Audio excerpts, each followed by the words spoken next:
Gaurkoaren moduko egun batez 1984ko martxoaren 22an Espainiako poliziak segada bat egin zuen Pasai Donibanen eta komando autonomo antikapitalistetako 4 kide hil zituen Pedro Mari Isart, Dionisio Aizpuru, Rafael Delas eta Jose Maria Izura. 39. urte hurrena albistez beterik iritsi da horrela alde batetik martxoaren 28an identifikazio proba egingo dute Donostiako instrukzioko 2. epaitegian eta sarraskean parte hartu zuten polizitako baten bat identifikatzen ahaleginduko da Joseba Merino, segadatik bizirik irten zen militante bakarra. Beste alde batetik orain auziari buruzko txosten baten berri izan dute hildakoen senitartekoek eta han azaltzen da ez dela egon ikerketa judizial eraginkorrik. Txostena ez da oraingoa. 2020ko martxokoa da eta Euskal Herriko Unibertsitateko UNESCO giza eskubideen eta botere publikoen katerak egin zuen Eusko Jaurlaritzaren giza eskubide bizikidetza eta lankidetza idazkaritzak eskatuta. Baina biktimen senideek duela gutxi izan dute horren berri eta horrek harritu egin ditu gehien. Orain arte horretaz ezer jakinez izanak are gehiago kontuan hartuta, txostenaren gomendioetako bat dela ikerketa ezagutaraztea. Eguerdion guztioi, 12 pasata iritsi da gurean gaur magazinari heltzeko unea. Pasaiako sarraskiko biktimen senideek bilera izan zuten joan den martxoaren 3an Jaurlaritzaren teknikariek osatutako batzorde batekin auzia hitz egiteko eta bileraren amaieran eman zieten txostena. Irakurri zutenean harriturik lotu ziren baita minduta ere. Txostenaren hitzaurrean egileek argi utzi dute haien asmoa ez dela gertaerak behin betiko argitzeko ikerketa egitea eta horretarako modurik, ahalmenik eta baliabiderik ere ez dutela, baina auziaren inguruan dauden informazioak bildu dituzte afera zertan den jasotzeko eta ondorio batzuetara ere iritsi dira.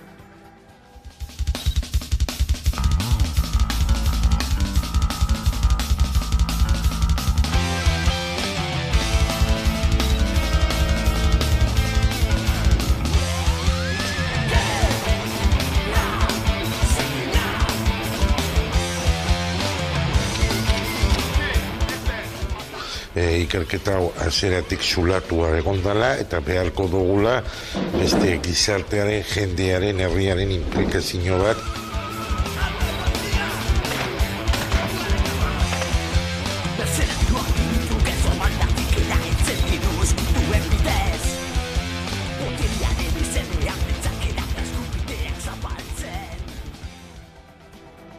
Hala datorren larunbatean, martxoak 25, gertatutakoa argitzeko eskatuko dute ekitaldi baten bidez Azpeitian Azoka plazan arratsaldeko 7etan ekitaldi horretan senitartekoek orain ezagutu duten txosten horren inguruko iritzia emango dute.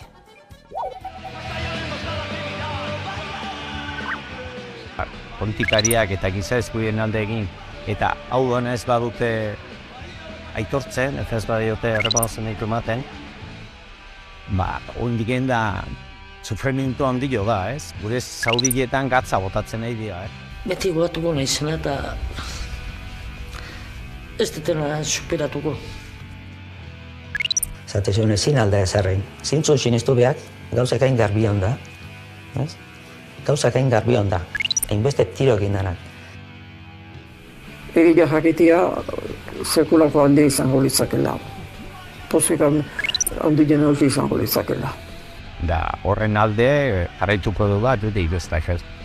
Egon dakizu izango litzakela. Horren ez dut ez bueltan.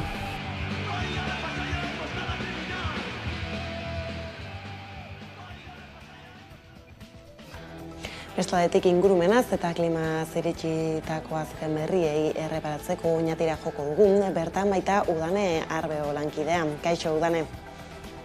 Kaixo, eguerdion guztioi. Eguerdion eta horixe naiz eta oinaten izan hasteko Nafarroara begira jarriko gara, izan ere Aralar zaindu dezagun plataformak manifestaziora deitu du Lekunberrin energia enpresak Aralarko babes bereziko eremuan egin nahi duen gasbide proiektua salatzeko. Konta guztutan zertan datza proiektuak berak? Bai, energia enpresak Lekunberriko albizualdea industrialdea hornitzeko Aralar mendilerroan egin nahi duen 15 kilometroko gasbideak ezka eragin du herritarrengan Duela 2 urte auzitara jo zuten Arakilgo eta Larraungo udalek proiektu honen aurka, baina bide hori bukatu eta gero berriro ere beldur dira herritarrak, ea makinak berriro martxan jarriko diren, izan ere Nafarroako gobernuaren eta epaileen oniritza jaso du enpresak eta horren aurrean protestak deitu dituzte larunbat honetarako Lekunberrin proiektu honen aurka jotzeko.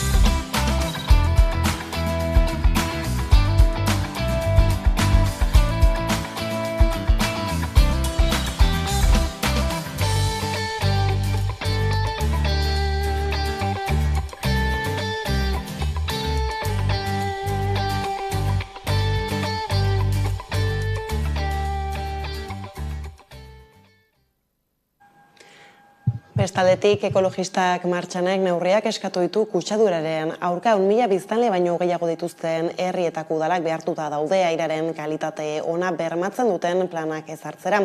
Hain zuzen, elkarteak herri horietan eskara bat erregistratu du, laster kutsadura atmosferikoaren planak betetzeko esan ez gehiago dakigu Dane. Bai, alaxe atzuk esan bezalaxe, ekologistak martxanek eskaera bat erregistratu du, 1.000 biztanletik gorako Euskal Autonomia Erkidegoko udaletan, epe laburrera kutsadura atmosferikoaren aurrean jarduteko planak betetzeko eskatuz, izan ere elkarteak adierazi du airaren kutsadurak 10.000 heriotza baino gehiago eragiten dituela urtean, errepidean izaten direnak halako 6 eta azaldu duen taldeak neurri horiek autoen erabilera mugatzea bideratu beharko lirateke eta herritarrak garraio publikoetara eta motorrik gabeko garraioetara bultzatu.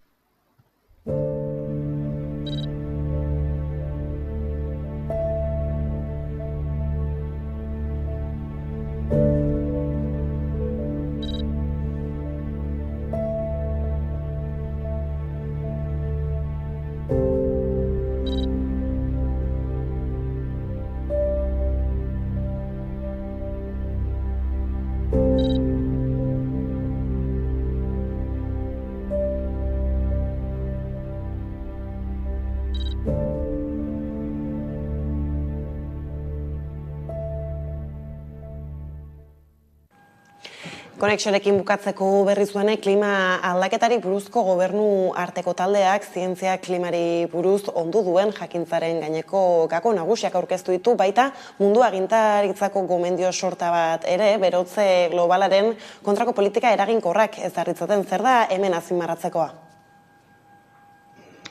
Bai, 2015an egin zuten Parisko hitzarmenean zehaztutako helburuak betetzeko oinarri zientifikoa biltzen du IPCC-ren txosten honek, 6. dokumentu honek, eta helburu nagusia lurraren berotzea 1,5 gradura mugatzea, industria aurreko temperaturarekin alderatuta. Handik gora, klima aldaketaren kalteak esponentzialki handituko lirateke eta ikerlariek adierazi dute helburu hori betetzeko ezinbestekoa izango dela egungo berotegi gasen isuria erdira murriztea 2030 urtea baino lehen, eta karbonoen neutroa bilakatza 2050 aldera. Beraz, orain arte hartutako neurriak berriro ere aztertu eta zorroztu beharko lirateke adostutako helburu horietara heltzeko. Entzun dezagun jarraian Antonio Guterres, Nazio Batuen Erakundeko idazkari nagusia.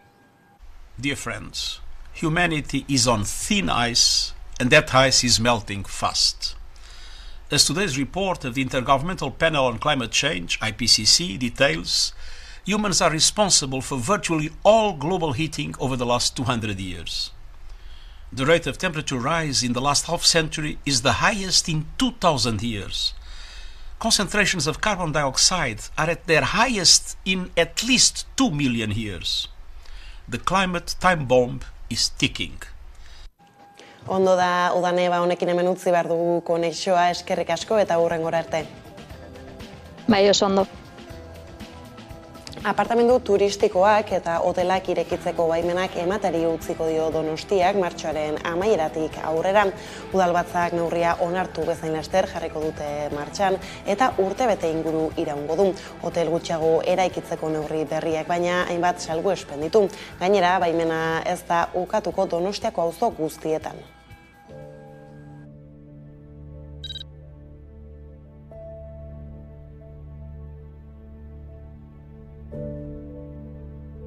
Donostian hotel eta apartamentu turistikoen lizentzien suspentsioa.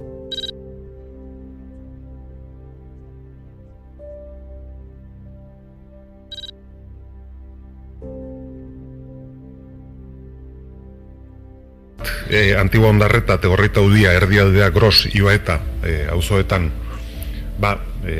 suspensio totala ematea, hau da lizentzia berririk ez ematea.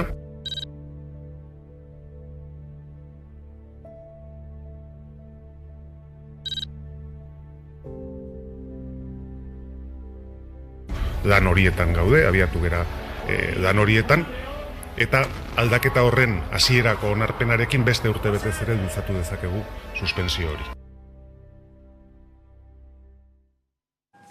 Eta etxe turistikoak aipatu ditugula, Bilboko etxebizitza turistikoen prezioak gaueko 8.000 euroraino helduko da turraren aurreko egunetan. Euskal Herria Bilduk eskatu du, beharrezkoak diren mekanismoak ezartzeko etxebizitza horien legezkotasuna kontrolatzeko eta prezioen igoera indiskriminatua eragozteko adi. Frantziako turrasteko atzera kontaketa abian da. Egun besterik ez dira falta Bilbotik aterako den lasterketarako. Txirrindularitzaren goi lasterketa Bilbon hasiko da eta lehenengo 3 etapak Euskal Herrian jokatuko dira. Ekitaldi handia oso Frantziako turra, mundu mailan ezaguna. Oihartzun handiko ekitaldia da, ekonomia sustatuko du eta milaka zale gerturatuko dira Bizkaiko hiriburura. Baina ekitaldi horrek izan ditzaken albo ondoriok ere kezka sortu dute. Hala, Bilboko EH Bilduk mozio bat erregistratu du martxoko osoko bilkuran eztabaidatzeko. Hainbat eskari bildu ditu tartean, etxebizitzen alokairuen espekulazioa saihesteko eta lan baldintzak bermatzeko. Mozio bat aurkezteko eta akordioetara ailegatzeko gainontzeko alderdiekin, izan ere evento honek mugitzen duen ekonomia eskala handikoa da, eta horregatik uste genuen, importantea zala mozioa. Etxebizitza turistikoen prezioa igo da egun horietarako. Sekulako prezioak ordaindu beharko dira turraren bezperan Bilbon gaua pasatzeagatik. Koalizioak ohartarazi duenez, turra ospatu eta 8 hilabetera 2022ko azaroan 6.200 euroren truke alokatzen ziren aparkamenduak alde zarrean. Eta urtengo otsailean, erreserbatarietan eskainitako pisu turistiko asko 4.000 eurotik gorakoak izan dira. Baten bat, 8.000 euro baino gehiagora arte helduz. Zifra horiek guztiz neurrigabeak direla azalatu dute eta horri gehitu behar zaio arautu gabeko eta legez kanpoko etxebizitza turistikoen iragarkien kopurua 49% hasi dela azken urteotan. Horregatik, prezioen igora indiskriminatua saihesteko eta etxebizitza turistikoen legezkotasuna kontrolatzeko beharrezkoak diren mekanismoak ezartzeko eskatu die EH Bilduk Eusko Jaurlaritzari, Foru Aldundiari eta Bilboko Udalari. Baina kezkak ez dira horretara mugatzen. Lan eskubideak bermatzeko, jarrera sexistak saihesteko eta aprobetxatzeko turrak ematen duen aukera Euskal Herria nazio bat dela erakusteko ere dei egin du Alderdi Soberanistak. Hain justu gaurko egunarekin, egun falta dira turrari ekiteko eta atzerako kontaketa egiteko hain zuzen ere hainbatekin antolatu dituzte Bilbon, Donostian eta Gasteizen gaurtik ostiralera.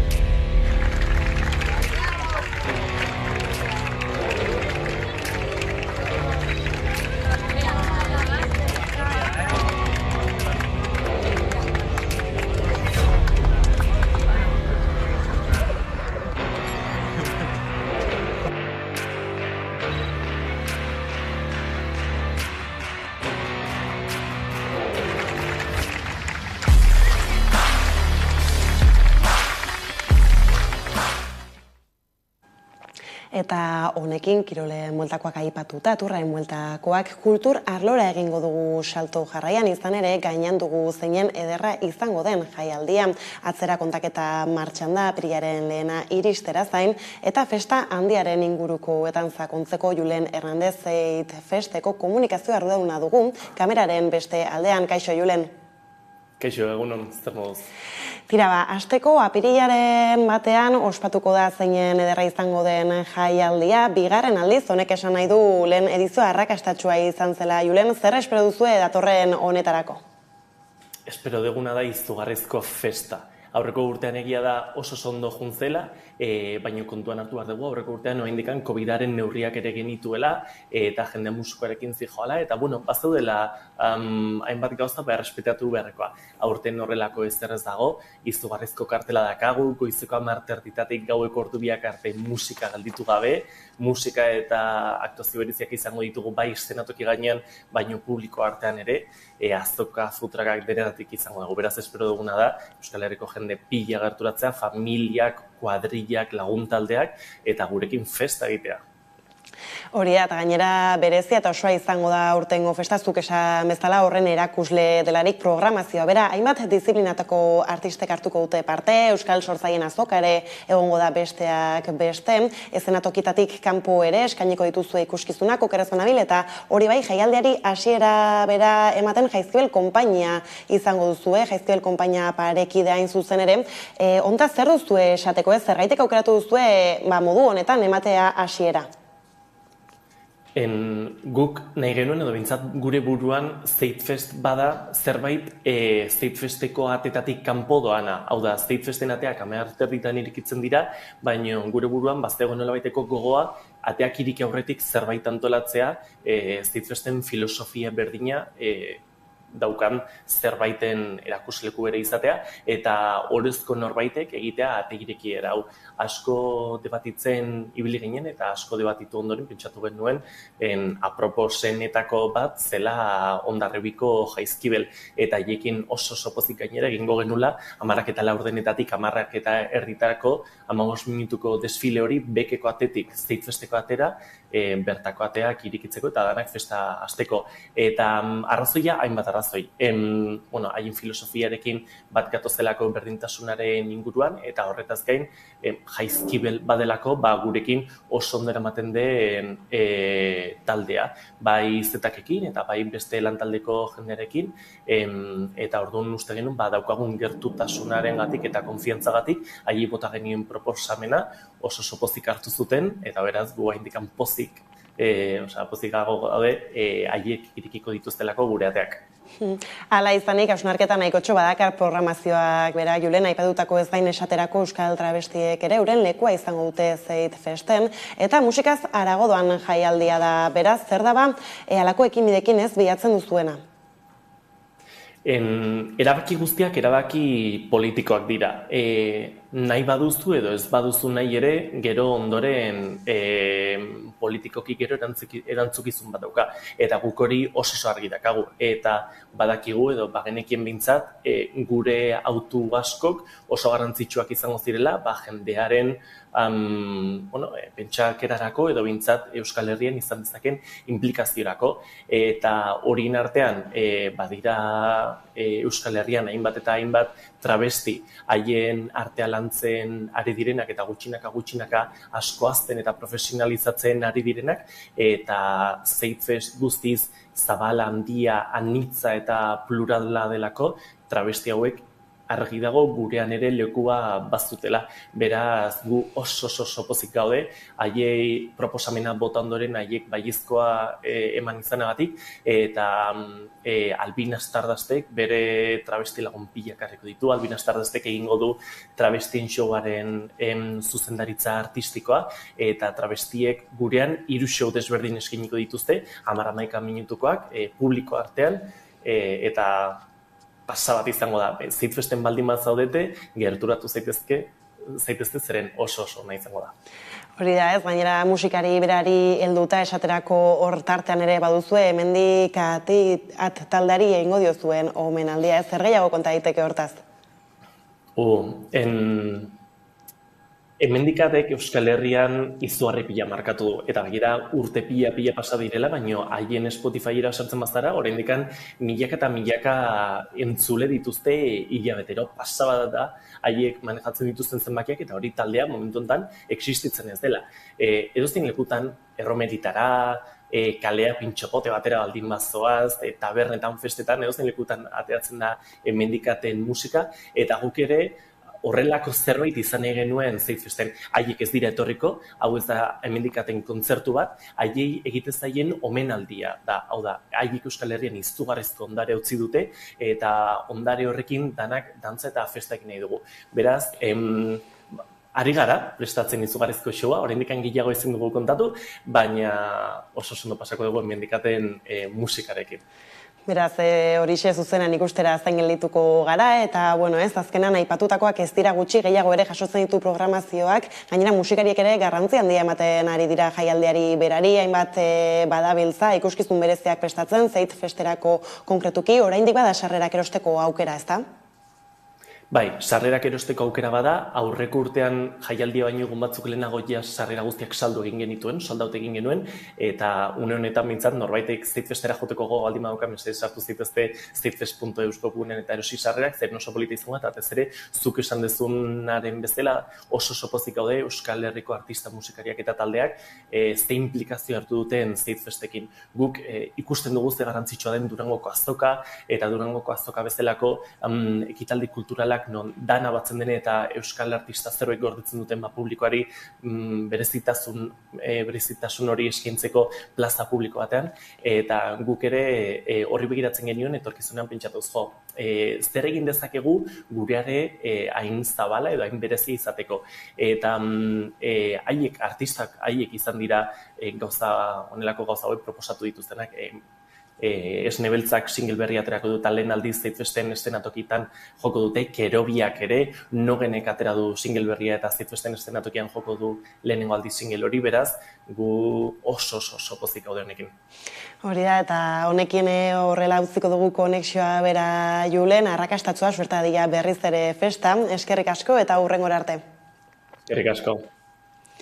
Eta kulturarloko gaiekin jarraiki, gomendioz beteta dugu gaurkoan ere Irati Agirre-Azkunaga kultur adituan. Ea zer agenda dakarren gaurkoan, kaixo Irati? Kaixo, Karol, eguerdion. Eguerdion, hasteko antzerkia zarituko gara, izan ere martxoaren 27arekin antzerkiaren mundu eguna ospatzen da. Inguruan izango dugu horri heltzeko aukerarik?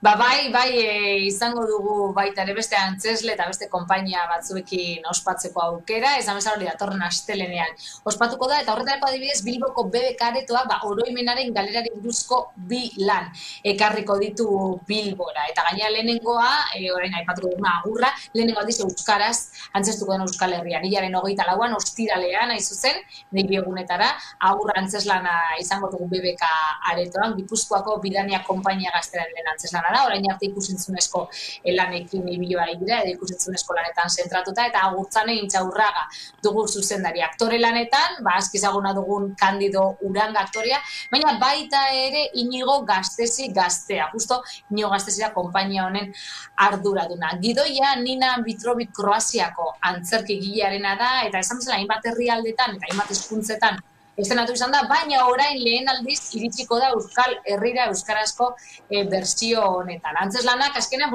bi gizon bakartiran arteko topaketa kontatzen du, alde batetik gaixotasun bat diagnostikatu dioten, sartzarako gaixotasun bat diagnostikatu dioten aitarena, eta bere semearena. Eta, agurra antzeslana berez estetika holan ez errealista batekin abiatzen da, boxeo borroka baten antzekoa dena, eta ondore ikusiko dugu azkenean semea iristen denean, iraganeko sekonturekin konektatzen diona aitarekin daukane harremana, eta baina oro har, esan beharra dago, esan di labur eta zuzenetan oinarritako elkarrizketak direla baita ere. Hori alde batetik, esan bezala, agurra antzeslana ostiralean Bilbon, eta gero, apirilaren batean, datorren asteburuan, Tiziana Teatro Kataluniar konpainia izango dugu bua antzeslanarekin, hau ere, BBK aretoan, eta kasu honetan amnesia pairatzen duen pertsonei buruzko bizipena kontatuko dizkigu antzeslanak. Sarrerak dagoeneko salgai dituzue BBK aretoan bertan edo interneten. Bestaldetik Irati, bere ibilbidea egiten ari da Loraldia Festivalaren aurtengo edizioa bera, hilaren 9an hasi eta aurke emango zaio bukaera aurtengo edizio honin. Asteburuan gertatutako direnei erreparatuta esaterako 25 gazte sortzaileei, 25 gazte sortzaileei egingo diete, ez den utziko diete.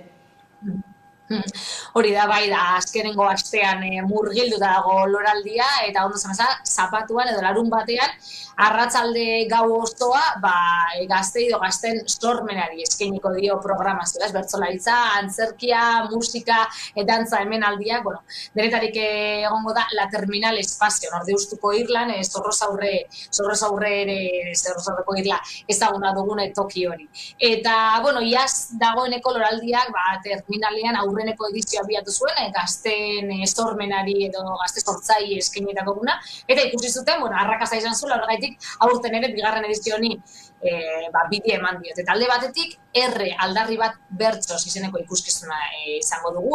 Orotara ez dut esan, 5 jarduera izango dira, alde batetik hau eta, kasu honetan, badakigu, jendartean oro har dikotomien eta binarismoan antolatzen dela, gauza jakina da, eta mundua bere izteko ere behar ditugula, zailkapenak eta barrez. Orduan, hortik abiatuta, aipatu dualismoen austurak proposatzen ditu pieza honek, bertsolaritzaren, antzerkiaren, musikaren eta poesiaren arteko mugetan murgilduz.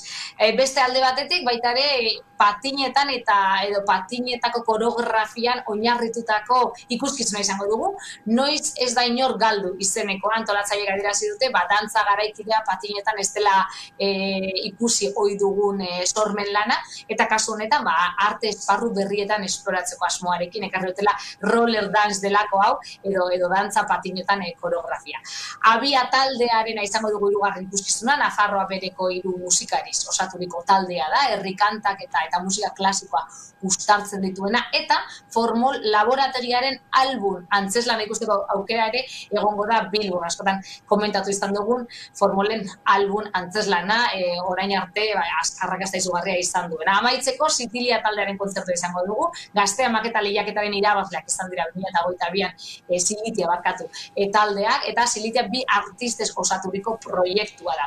Euren hitzetan, funky, elektro, euskal rock musika egiten dute, eta, eragin eklektiko hietatik abiatuta euren abesti batzuetan hit diskotekeroak, beste batzuetan post-punk baladak, eta beste batzuetan pop finagoa uztartzen dituzte. Horrekin emango diote amaiera, esan bezala, martxoan 25an, Loraldiaren barnean, La Terminalen antolatutako gazteen sormenari buruzko eguna. Hori da ez, gainera Irati lehenago ere, badira beste hainbat ekitaldi Loraldiaren baitan, esatekorako Mauriziak ez du inor hil, horra ikusteko aukera izango da, ere denboragatik ez, horrexe ikusleek agian ez, sarean kotiatu dezatela nondik nora doan, eta bukatzeko musikarekin lotuta Irati, martxan diren jaialdi ezari garela, zer duzu kontatzeko Lekuek festivalaz?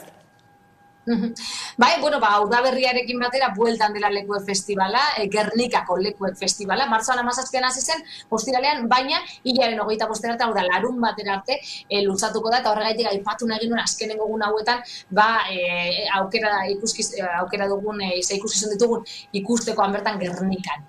Ostegunean, hau da, bihar, hilaren 23an, Zineklub taldeak Undia Lobo Lopez, Kiko Venenoren ibilbidean oinarritutako dokumentala eskainiko du, esaterako 8etan, eta ondoren, vulkanizadaz deitzen den emakumeez osaturiko talde berri horrek ere eskainiko du kontzertua 8:30. Ostiralean, Astran, reggae misa izango da, Arratian eta Denis Alcaponeren eskutik, Behatzerritan, eta Irrintzin DJ-ak izango dira baita ere, Zeppelin tabernan DJ Murtzia arituko da. Larun batean, martxoan 25an, jaialdiaren azken eguna izango da, eta Kaska kolektiboak DJ saio bat prestatu du Arrano tabernan, ordu batetan, hau da, eguerdian, eta gero eguerditik arratzaldera arte, ibilbidea jarraitzeko aterpen, agur eta resitaldeak ogoltzara igoko dira arratzaldeko 6etan. Horrez gainera, larun baterako Astrak musika zerrenda luzea prestatu du, azken egun honetarako, bilibiltzeko Lekuek Gernikako festival hau, eta Euskal Herriko soinu desberdinez disfrutatzeko aukera izango dugu, esaterako DJ set eta txerriz izango dira bertan, eta Lady Banana Power bikotea ere festivalari amaiera emateko. Ondo da Irati, honekin aipatutako denak agendan apuntatuta barkatu, eskerrik asko beste behin ere gurekin tarte hau hartzeagatik eta gero arte. Eskerrik asko zeuei gara, arte. Horrela iritsi gara gurean gaur magazinaren lehenbiziko atalaren bukaerara, laster gatoz bueltan, eguneko elkarrizketa nagusiari heltzeko.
Mantegabenako distira egiten Amestu genuen modura bizitzen Zure musuak faltan ditudan arren Nahi dudana egiten, nahi dudana lortu dut Ilargiaren zemea déjà vu Familia zaintzen armatiropun Harriak apurtzen ditugu jaba du Ilargiari eskatuko diot Gabonetan nire ondora bueltatzeko Zakarkitzen baina buruan dozkan mila korabillo Amari soltiodan guztiagatik zeru erosi bardio Gure kaletik oraindikan entzuten dira maika tiro Gurpilek apurtzen gorakakoa zeta ematen diogun nitro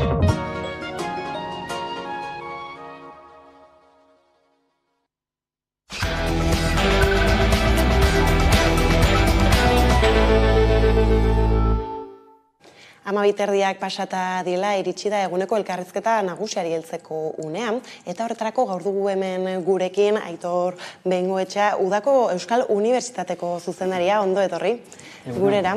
Izan ere, kargu hau hartu berri duzu, esan genezake alaxela, nola iritsi diozu erronka berri honi? Batez ere, esango nuke ilusioz. Egia esan, ueun daramazkit 30 bat urte gora berekin momentu batzuetan pasiboago eta orain buru belarri berriro sartuta oso giro ona ikusi dut, jendea gogotsu eta hori ere kontagiatu didaten nola baita ilusioz esango nuke gogotsu. Bai ez, baina orain gutxi hilabete eskaz dela gutxi gora bera egin zenuten ez, iazko urtearen balantzea, gainera hor 50. urte urna ere ospatu zenuten. Zer nolako, esperientzia da ez, talako egitasmoatek 50 urte betetza eta batez ere aurrera begira.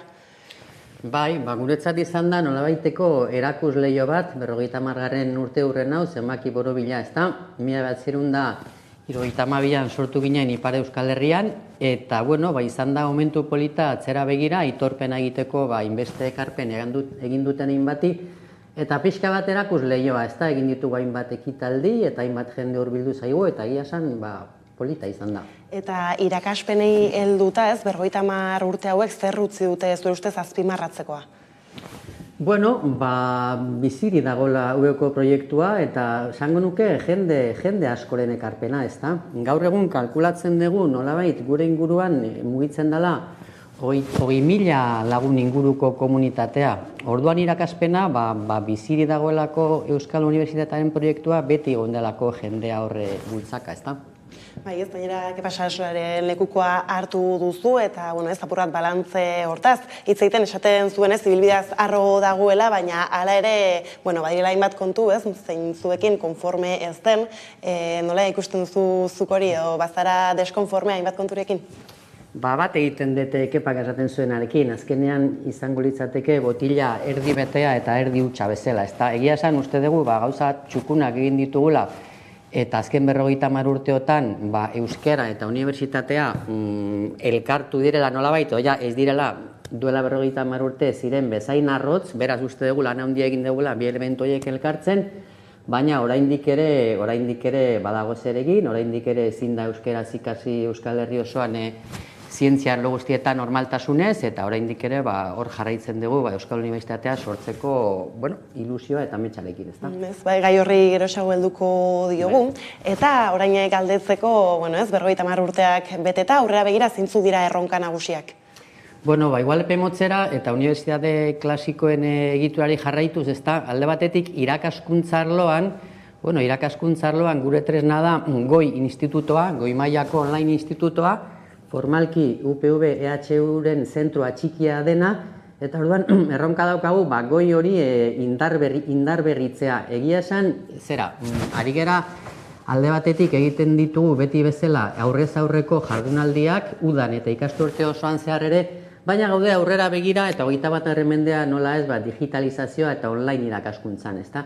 Zentzu horretan daukagu proiektu bat oso ilusionatuta gaudela eta da nolabait goi instituto honen barruan eta irakaskuntzara begira, nahi dugu sortu nolabaiteko etengabeko laborategi bat ezagutzaren transferentziako laborategi bat edo, eta azken finean hitz gutxitan esan da zer nahi dugu lortu. Uste denok ikasi dugula batez ere pandemian online irakaskuntzak edo online komunikazioak baditula bere alde onak eta bere alde txarrak, ezta? Irakaskuntzari dagokionez, online irakaskuntza ez da bakarrik baliabideak ondo funtzionatzea, audioa, bideoa eta berebiziko garrantzia dauka pedagogiak irakaskuntza kalitatezkoa izateko eta komunikazioa izateko bi aldeetakoa, ezta? Eta hor nahi dugu jarri indarra bereziki pedagogian eta nolabait nahi dugu etengabe hobetu gure online irakaskuntza sisteman eta nolabaiteko sistema pedagogiko propio bat lantzen ari gera eta gure asmoa da etengabe hori hobetzen joatea,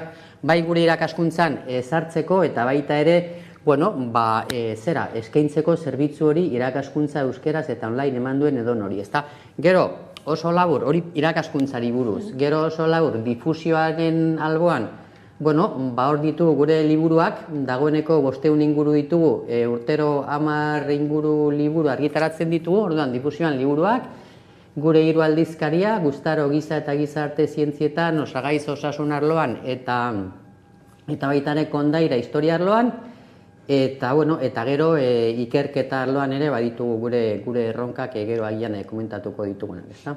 Bai, hori da, ez? Eta orain digitalizazioa bera aipatu duzula, ez? Azkenan bada erronka bat sektore guztietan eta lor guztietatik etengabeko moldaketa bat ere suposatzen duena, eta bide horretan UEU nolako edo nola moldatu da, ez? Garai berri honi.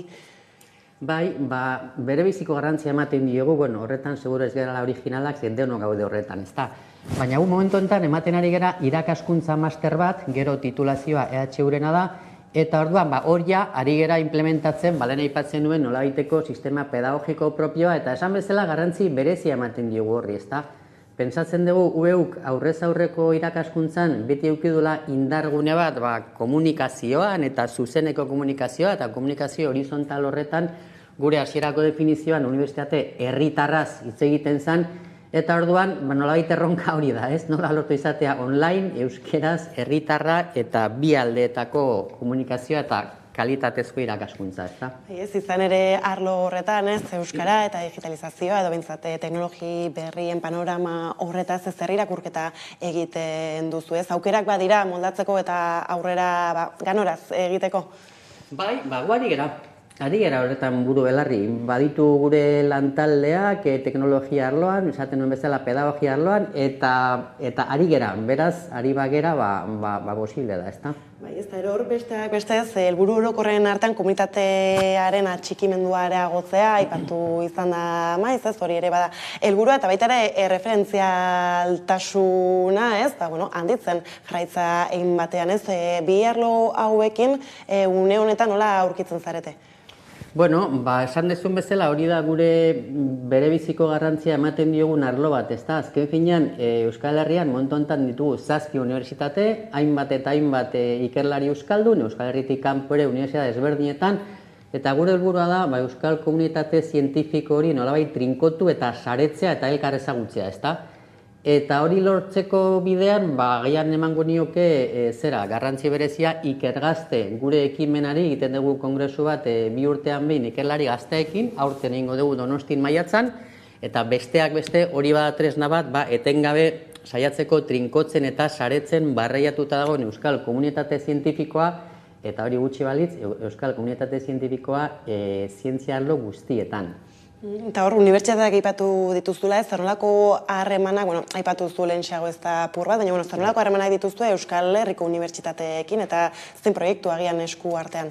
Bai, guk eskua zabali ditugu eta guk eskaintzen duguna epe motzean da, etengabe saiatzea uztartzen euskera eta unibertsitatea. Orduan, harremanak oro har onak edo oso onak dira, eta adibide konkretu bat jarri dezakegu, bantxe aipatzen un ikergazte hori, ezta? Ikergazte kongresuan, elkartzen ditu hainbat eta hainbat ikerlari gazte, ontontan Donostiko maiatzako kongresurako baditugu 170 inguru ekarpen, eta beste unibertsitateekin elkarlana, ikergazte antolatzen du UEUk, eta hor laguntzaile bezala ditugu UPVHU, Mondragon Unibertsitatea, Deustuko Unibertsitatea, Nafarroko Unibertsitate Publikoa eta Nafarroko Unibertsitate Pribatua. Beraz, hor adibide hon bat gure elkarlanaren inguruan. Bai, eta gainera, Euskal Unibertsitatearen aldeko aldarriari helduta, osasuntsu dago mugimendua bera edo erresistentziak ere aurkitzen dira, ez dakit agian ere suertatu daitezke erresistentziak zuek duzuen filosofiari helduta beste unibertsitateekin harremanak baino agian proiektuak garatzerako orduan. Guk egiten duguna da, ze momentuan dago, guk mai gainean jartzen dugu gure eskaintza, ezta? Eta unibertsitate berri bat sortze aldera, une honetan aurrez aurrekoari bizkarreman gabe, baina zentratzen ari gera online horretan, ezta? Hau da, unibertsitate berri bat sortzeko eta gauza egingarri bat irudikatze aldera, gure referentzia nagusia Kataluniako UOK da, Universitat Oberta de Catalunya, online funtzionatzen duena, akademikoki oso ondo doana, eta hori da nolait gure referentzia. Eta orduan, guk hori jartzen dugu mai gainean, diodan bezala, online sortzeko moduan, eta gure egin beharra da, saiatu proiektu erakargarri bat sortzen. Eta esaten zenidana, eda une honetan Euskal Unibertsitatean aldarriak ze temperaturan dagon, argi dago agendan ez dagoela lehentasunen artean, baina gure lana da hori jartzea mai gainean eta batez ere proiektu sendo eta erakargarri bat egitea. Lehenik eta behin oinarritik hasita, ezta? Orain jakina da, baina seguru aski jende Euskal Herritar guztiak oraindik ez dira jabetu euskeraz unibertsitateak hitz egin dezakela lasai asko beste hizkuntza guztietan bezala. Hori duela 50 urte ez da errealitate bat, orain bada, frogatu dugu posible dela, orduan tokatzen zaiguna da bide hori garatzea, ezta? Bai, ez izan ere, une honetan apurat eskuntza eta eskuntza orokorran hartuta, eta euskara ez, berez, momentu, konbultxo batean edo esan genezake badagoela, Ipar Euskal Herrian ikusten dugu, zein den egoera, eta bertan ego Euskal Herrian ere ez, justu aste honetan mobilizazioak daude deituta, unibertsitatean bertan, euskaraz, egin alizateko, irakasgaiak, eta, guztia abarkatu dezan euskarak eta euskaraz, ez horren inguruan zer duzue esateko egoera bizitzen ari garen guztiontaz? Zer esateko? Esateko mingarria dela. Egia esan batzutan badirudi Euskaldunak gure herrian gerala beste leku batzutan indioak reserva indigenetan direnak, ez? Hor gauza exotiko bat, zaindu beharra dagoela, oso gauza berezia delako, baina zaindu behar dela eta ez hainbeste elikatu, ez? Orduan, gaur egun Euskaraz unibertsitatean ezin aritzea normaltasunez, mingarria da eta besteak beste, gure lana da hori buelta ematen saiatzea noski. Ez, gainera, esan duzu lehen xau ere nola Ipar Euskal Herritik sortzen den euren egitasmo abera, esango zenuke behar dugula zentzu horretan agian artikulatzea, norabide berdinean naziotasunetik ere, norabide bakarran guztia jartzea. Hori falta da agian. Bai, zalantzari gabe. Hori falta da eta hori pentsatzen dugu UEUk egin beharko lukeela, noski euskalgintzako beste eragileekin batera, eta horrekin erabat ados, Euskara eta Unibertsitatea bereziki ahul daude Ipar Euskal Herrian eta Nafarroan, eta guk hori oso presentea daukagu eta gure egitasmoan daukagu indartzea gure presentzia eta indartzea gure eragiletza hori Euskara eta Unibertsitateak hobeto konektatzeko bereziki Ipar Euskal Herrian eta Nafarroan, baina Euskal Autonomia Erkidegoan ere badago zer egin. Ez eta asmo hau gizarteratzerako orduan, herritarrak halako asmo bat indarrez babesteko ikusten dituzu halako nahiarekin? Bueno, batzuk bai, argi dago, gure inguruan mugitzen da 20.000 inguruko komunitate bat gutxi gorabehera esaten nuen bezala, euskeraren ezagutza eta erabilerak ere bai erakusten digu zer nolako sentsibilitatea da gure euskal gizartean, esanet ezin da eman erantzun borobil bat, euskal gizartean badago jende euskalduna, euskalzalea, jendea ez dana ez euskalduna eta ez euskalzalea, baina horren alde gaudenon artean, gure lana da, esaten nuen bezala, saretzea, trinkotzea eta aurrera egitea, eta noski proiektu erakargarri bat jarrita mai gainean, orain arte euskara eta unibertsitatera hurbildu ez direnak hurbilaraztea. Eta bide horretan esaterako zein izan ahalko litzateke lehenbiziko pausua? Bueno, guk eguneroko lanarekin nolabait erakustea Euskal Unibertsitatearen bideragarritasuna eta ez gu bakarrik baizik eta aliantzak bilatuta euskalgintzako eta unibertsitateko hainbat eragileekin egin behar duguna gure erronka nagusia da atondu eta egituratu Euskal Unibertsitate proiektu erakargarri bat, eta egingarri bat. Hor erdigunean, besteak beste bada ikerketa bera, zentzu horretan zer aurrera pauso edo zer egin daiteke euskal ikerkuntza bera auspotu edo indartzeko? Bai, ikerkuntza zalantzari gabe da unibertsitate guztien zeregin nagusia edo nagusienetarikoa. Azkenan ikerketa definitu daiteke ezagutzaren mugak zabaltzea bezala, ezagutza zabaltzea, ezagutza sortzea.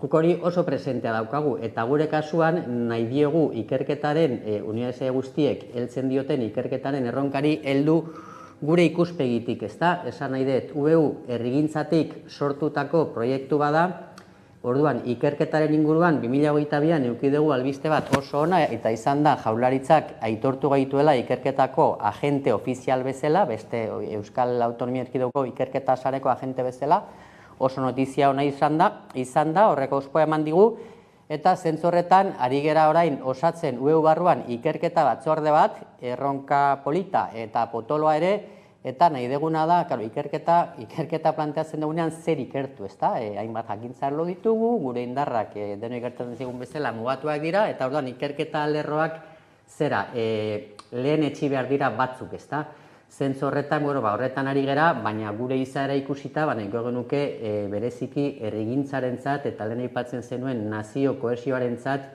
estrategikoak izan daitezkeen ikerketa lerroak diseinatu eta garatu, hori da gure asmoa.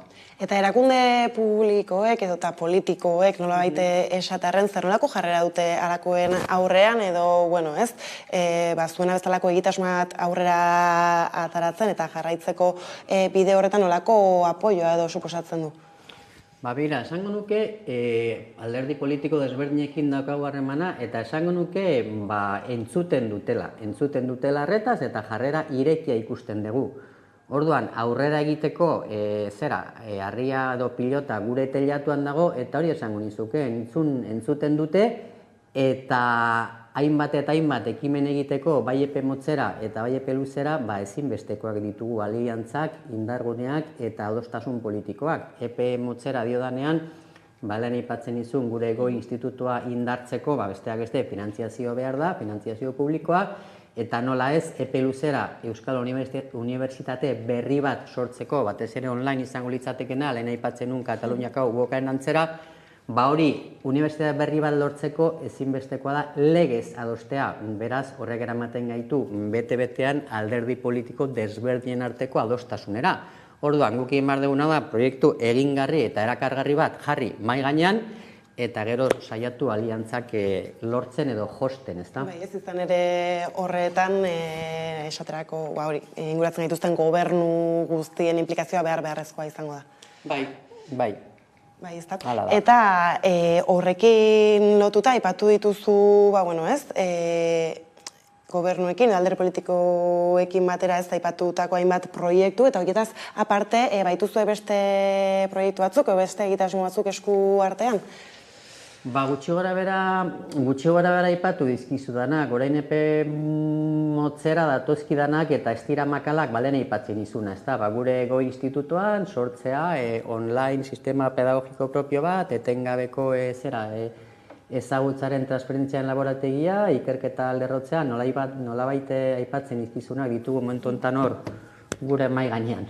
Eta gainera, bizi dugun testu inguruan kokatuta, krisialdian anitzkoitzaren garaia, pandemiatik ere bagatoz zerlako garrantzia du, aipatzen zabiltzan guztiak edo bentsat UEUren proiektuak berak gaur egun nola kokatu eta zergaitik?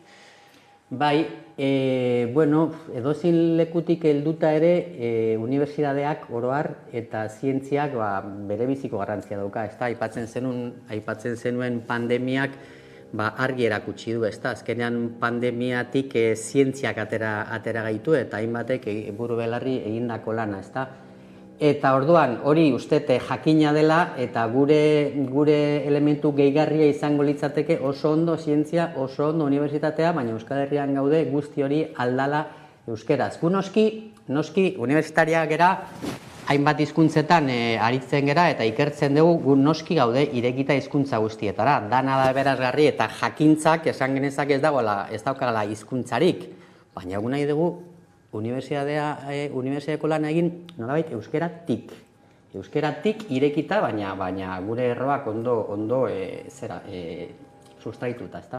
Bai, ez da, horretan resistentziak agertzen direnean, zeren eta jogu hemen inoiz solasalidan eta aritu izan gara, eta aipatu izan da nola Euskal Herriko Unibertsitatean esaterako, batzuetan premiatua ere izaten den, esaterako ingelesez entregatutako gradu ameirako lan bat, ez? Eta horrek zer nolako lekuan harako politikek edo harako erabakiak dira azken finean, ez?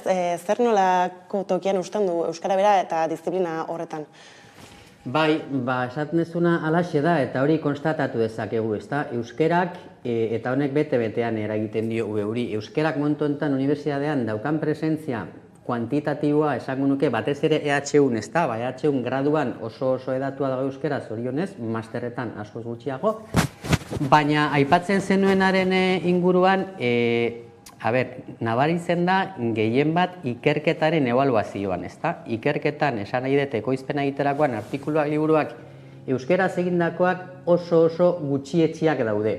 Ebaluazio agentzien bitartez. Obra badaukagu lan bat, esango izut oso errex ulertzeko moduan. Azken finean, unibertsitatean ari garen euskaldunak, eta hori oso ondo dakite, unibertsitatean ari diren euskaldunak, karrera akademikoa egiteko eta bere ikerketa aintzat hartzeko, egin behar dutena da, lehenbizi, betekizun horiek euskeraz izan gabe beste hizkuntzetan argitaratuz artikuloak, dela frantsesez, inglesez, ala gazteleraz, eta behin beteta zaku ofizial hori, ekin euskerazko produkzioari. Bakarrik euskeraz aritzekotan, oso ondo, baina horrek eragiten du gaur egun, karrera akademikoan aurrera ez egitea. Ez da, hor ere agertzen da beste esparru bat badela, Ipar Euskal Herritik hegoaldera iristen diren ikasleen egoera, ez da, hizkuntzari lotuta, eta hor askotan zailtasunak nabarmentzen dituzte. Bai, horazken finean, zuzenbideak ez digu laguntzen, ondo dakigun bezala, hegoaldera bidasoa zeharkatzen duten iparraldeak atzerritar bezala tratatuak dira formalki, eta, bueno, zorionez muga hori gaindituz, literalki, gero eta gehiago dira euskeraz ikastera datoztenak hegoaldera, ezta?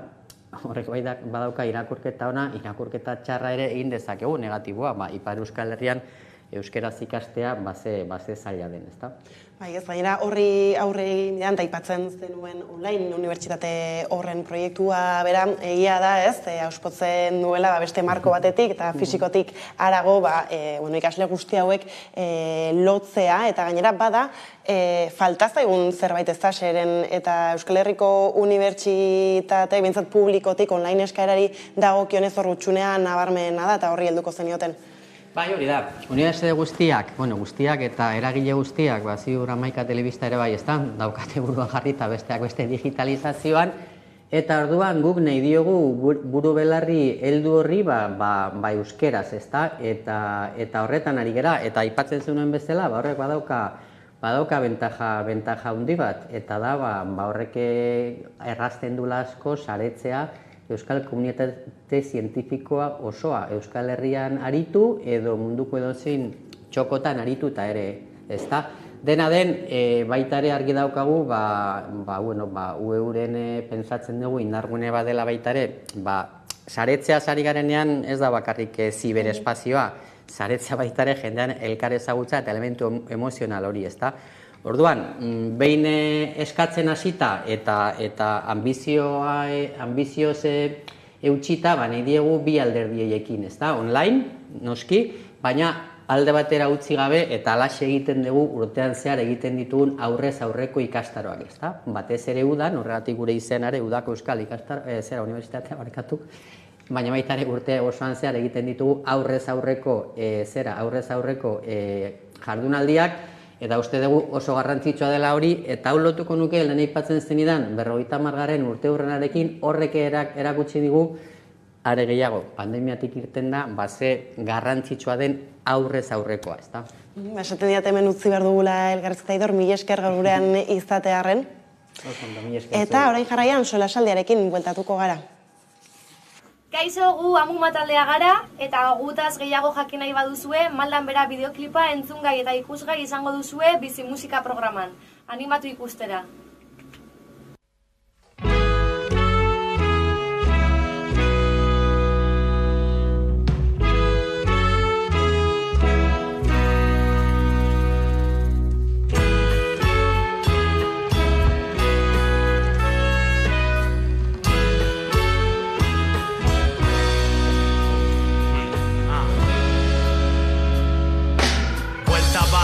Dut kaletik goizean, ea bakardadetik egiten dudan alde. Parkeak jendez beteta gon beharrean, denak zaborrez betetan daude. Gauden zibilizazio ontan, tantaka turismoaren txaku eskaparate. Ta bertakoak engantzau salbitxo dekoltan, buru altzagabe porno pakarte. Denbora ez da gelditzen erlojuaren tik-tak, soinuak egunero entzuten jendearen pausu errepikakor. Desberdintasunean sistema gaitu berdintzen, kale bazterretik nabil jendeari begira, begiak ari dira pantalla guztien bira-ira. Ikusten da aurpegietan bila gorputza, denok arropa berdina. Nondako nortasuna, nogeratu da izaera gura. Gizartea Maldan Berakoa izua ematen dit amaiera heldua. Nondako nortasuna, nogeratu da izaera gura. Gizartea Maldan Berakoa izua ematen dit amaiera heldua. Aurrera jarraitzen ingurua begiratzen, gaua egin dela argiak hasita itzaltzen. Komertzio txikiak itxi dira ta tabernara noa 10 kontzertua zen. Kalaudenetan naizel, telonero bikainak baina ez da inorra gertu. Ze errespetu falta, urrengo enkanta, pogo erraldoi batean direnean elkarta. Egoismoan sartu naiz nire ideietan blai maiz dut. Pentsatu zeri ari naizen zai, mina ematen ditego era honek, besteak begiratuz ez naizala jegoteko gai. Banoa etxera korrika, oera bidean odika, pesimismoa gozi baino lehen berbiaraztera makina. Idazteko, saiakera berri amaiera beti da berdin. Nondako nortasuna non geratu da izaera hura. Gizartea maldamera doa izua ematen dit amaiera heldu da. Nondako nortasuna non geratu da izaera hura. Gizartea maldamera doa izua ematen dit amaiera heldu da.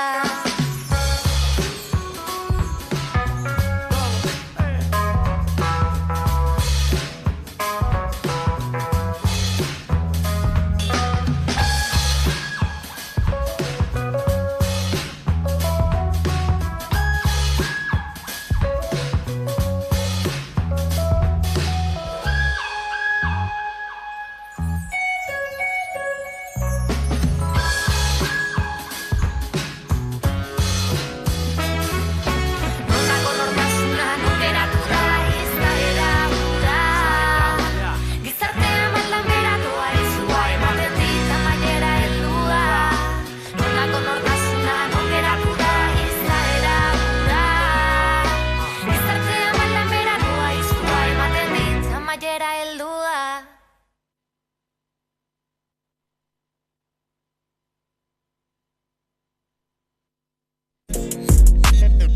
Iargia begiratzen, diamanteka benako diztira egiten.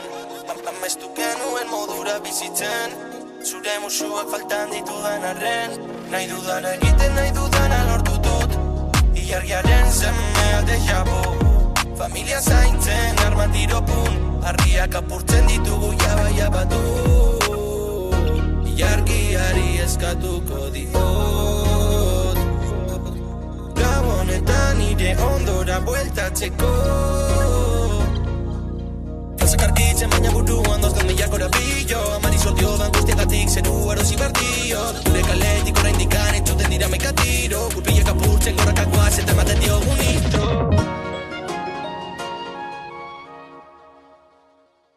Yeu, haupi ekipo, nisa sakarra nahi, eta gutxutia aurkeztu ez gara betirako, eta duen azken singela, Lurrikarak album barruen dagoena, eta hori, laguneri, familizeri, benetan maite duen pertsona guztizeri dedik eta dagoen abesti beta, eta gure txikitzeko momentu hori bebai, oso lotute duen abestize, eta animeten txutia dan hori, bizten amaika telebista, eta ikusteko programa honetan, bideoklipe, oso bat.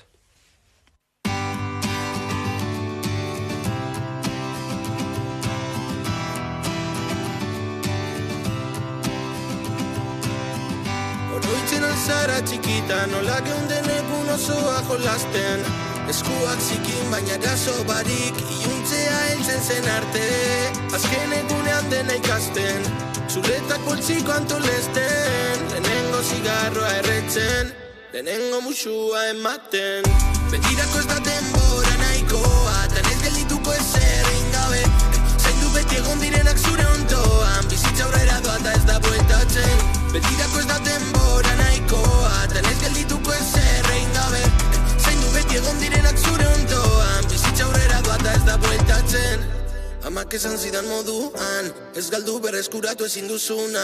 Eiztakanak agertu buruan, nik beti izango dutume bat barruan. Pintxo besten, eta orain goizeko pintxoak ez ditat errezak hau gainetik entzen. Zenbat aldiz erori ginen, baina malmusu batek dena sendatzen zuen. 10 urtekin astronauta bat izan nahi, eta orain zero egutu gabe izarrezin guratzen naiz. Bekira ze ondo, gauden orain, batzutan egar bizian beste batzutan alai. Betirako ez da denbora nahikoa, tan ez geldituko ezer gabe. Zaindu beti egon direnak zure ondoan, bizitza aurrera doa eta ez da bueltatzen. Betirako ez da denbora nahikoa, tan ez geldituko ezer gabe. Zaindu beti egon direnak zure ondoan, bizitza aurrera doa eta ez da bueltatzen. Ez dela bueltatzen.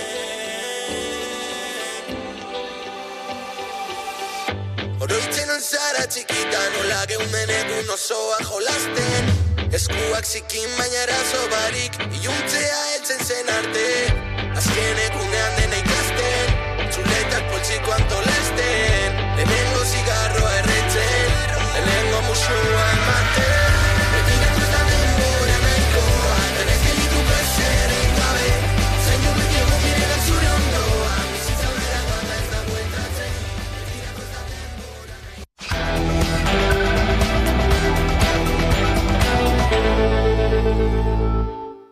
Ordu bata pasata iritsi da eguneko solasaldiari heltzeko unea, eta horretarako hemen ditut Albo Banatan, Fermi Rubiralta eta Laitz Arrandoña, ondo etorri. Bioi. Eta Bilbon garela, Bilbotik datozkigun albistei begira jarriko gara hasteko, izan ere, turra bertatik abiatuko da, eta horrek, hainbat ikamika eta arazo ere suertatu ditzake, daukagu bideo bat hortaz aritzeko, eta ikusteko zein den egoera, eta helduko diogu eztabaidari. Frantziako turrasteko atzera kontaketa abian da. Egun besterik ez dira falta Bilbotik aterako den lasterketarako. Txirrindularitzaren goi lasterketa Bilbon hasiko da eta lehenengo 3 etapak Euskal Herrian jokatuko dira.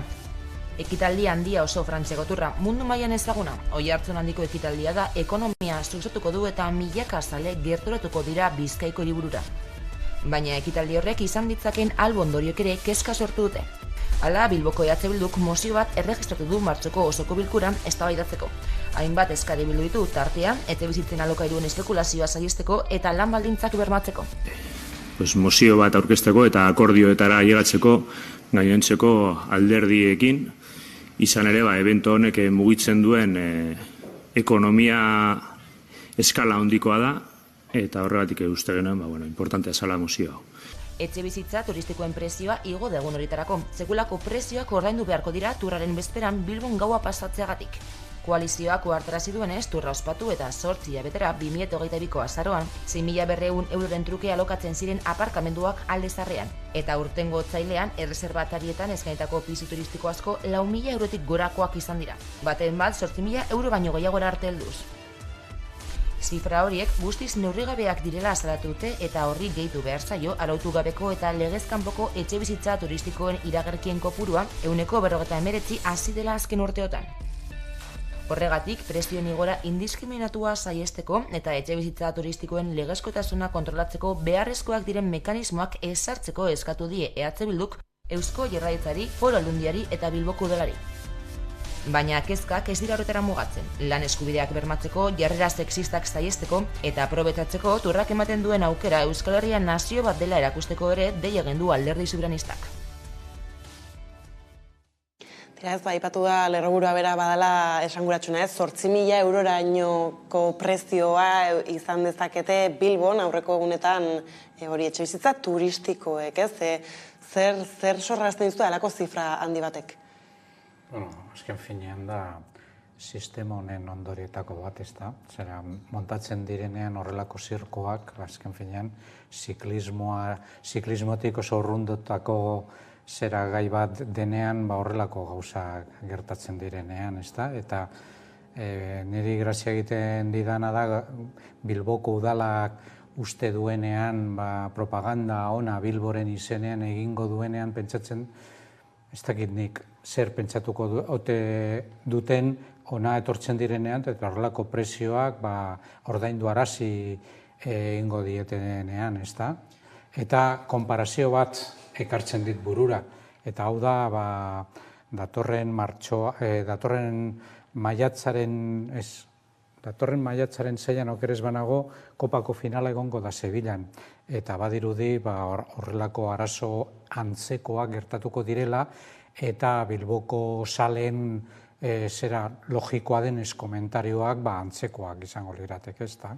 Baina, egia da, aipatzen zuez, badirela olako beste hainbat ekimen gertatzen dira, guztietan errepikatzen da normalean, ez, prezioen igoera hau, eta hala ere, Baina da betikoa, ez? Batzutan olako ekitaldiak edo ekimenak antolatzen direnean, beti esaten dute, etekinak lortuko ditugula, baina etekinak beti joaten dira bide batera eta ez bestera, azkenean bilbotarrok ondoriak pairatu besterik ez ditugu egingo, ez da? Azkenean kolapsoak, kaleak, espazio publikoa egongo da guztiz okupatuta, eta gero etekinak joango dira hori hoteletarako jendearentzat, eta gero ez da egongo lotura zuzena hor dauden langilei ematen dieten soldatarekin.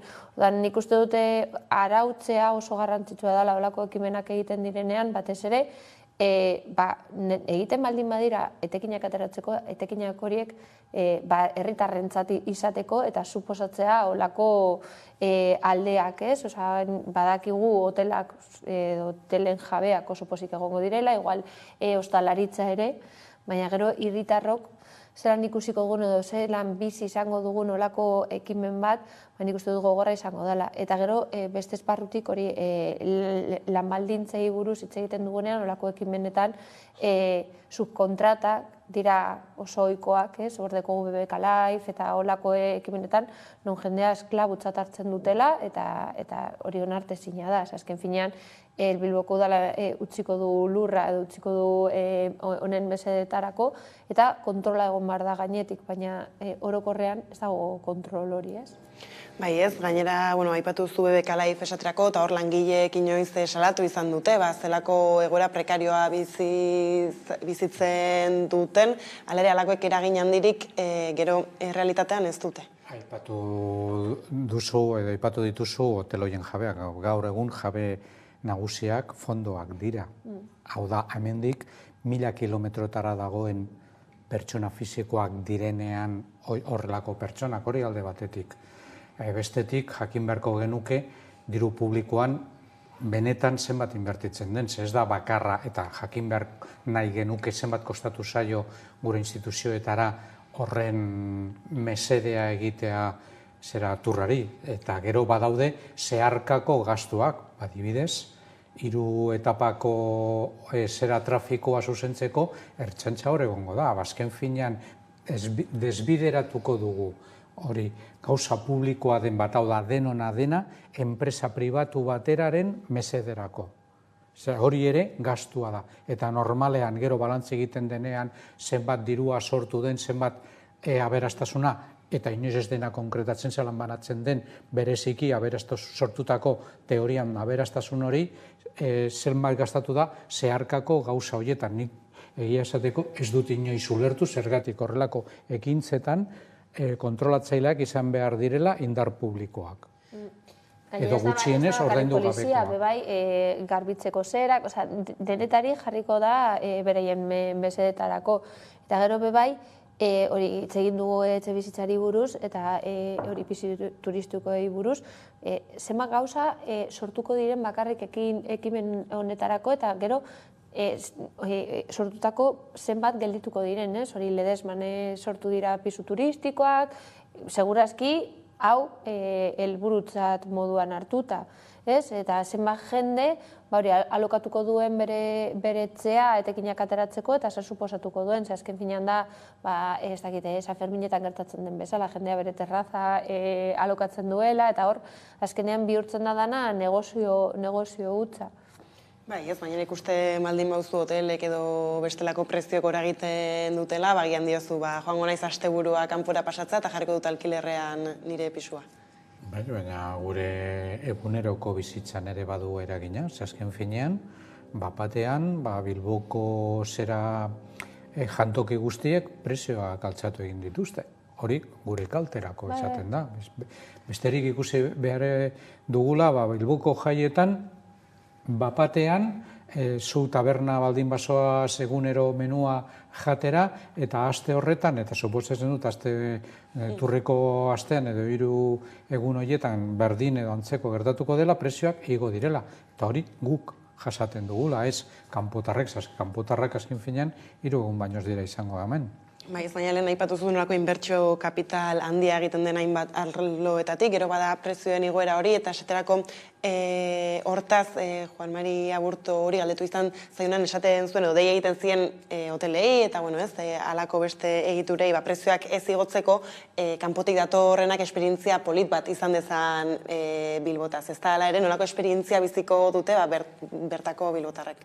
Bai, gainera, uste dut ala apirilaren 26an ospatuko dela hori isiltasun eguna edo, edo ez dakite zarata gabeko eguna edo landa, eta hori Auzo Elkarteen Federazioa gauz hartuta, estatu mailan egiten ari da kanpaina bat, eta nola txertatu, olako ekitaldi masiboak, eta nolako ondoriak daukaten, hori herritarrentzako bizi moduan edo, ez? Osa, dinot ez da bat ere kontutan hartzen, eta beti esaten duguna, ez? Etekinak nora joaten diren. Ni kezkatzekoa da, gertatzen dena da, kasu honetan, igual beste kasuetan ez da hain deigarria, baina nik uste dute turra da edo ziklismoa da, sale asko dituela Bilbo mailan edo Bizkaia mailan edo inkluso Euskal Herri mailan, eta ze kontrasanak sortzen dituen, jendea aldarrikatuko du alde batean gauza bat, baina gero parte hartuko du ze oso salea da, osa hori batzutan gertatzen dena, futbolarekin adibidez, osa zenolako, mesedeak egiten dire, batzutan igual metroko, metro da enpresa bat, nola luzatzen dituzten beraien ordutegiak edo zelan egiten den espazio publikoaren okupazioa, eta horren mesedetarako eta jendea salatzen du, baina aldi berean joaten da futbolera, eta nik uste honekin antzeko parezido gertatuko dela, jendea salatzera jungo dela, baina bebai ikustera.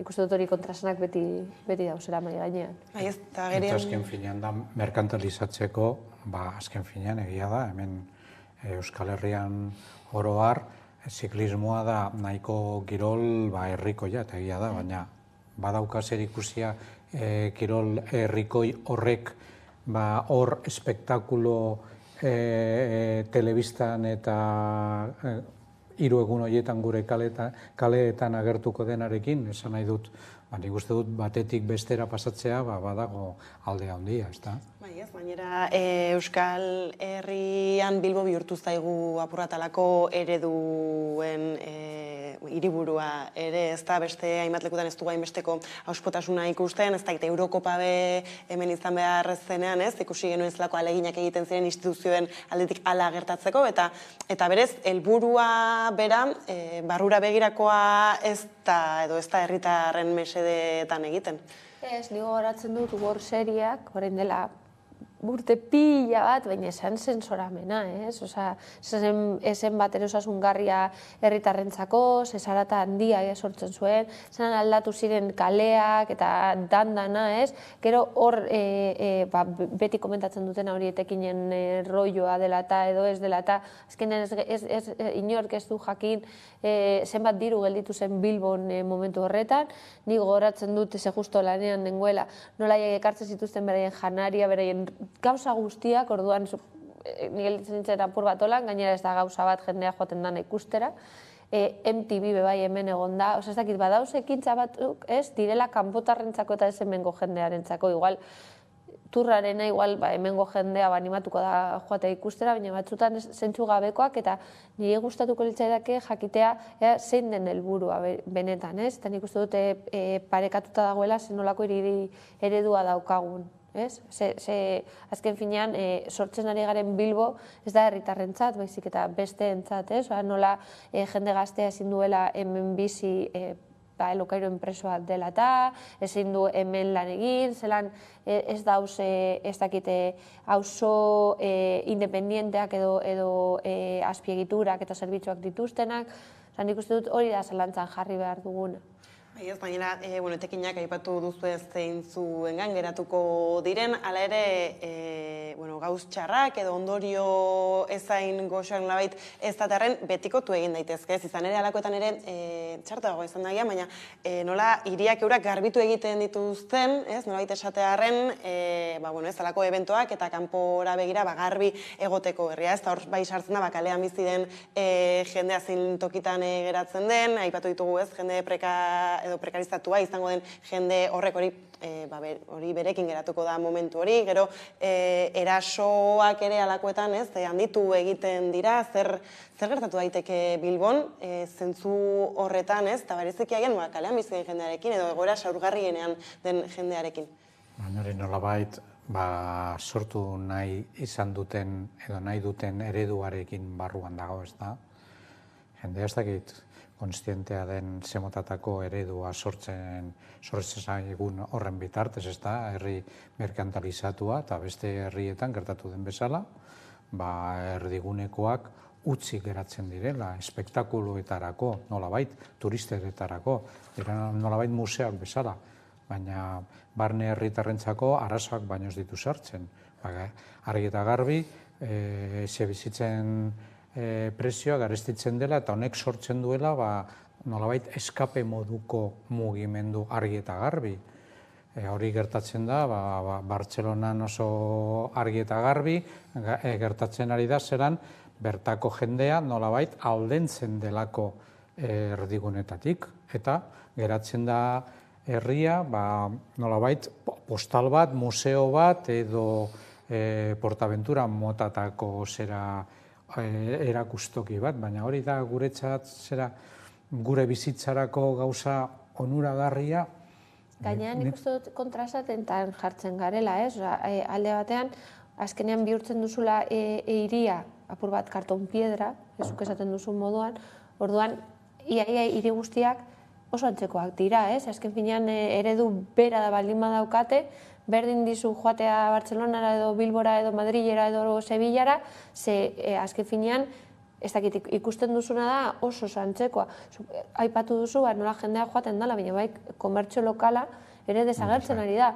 Ordan azkenean zu, Zazpikaletatik joaten baldin bazara, ikusten dituzun dendak, dira, Bartzelonan ikusi aldituzunak edo Londonen ikusi aldituzunak, dira dena, enpresa handiko, ez dakit nola deitzen diren, frankiziak.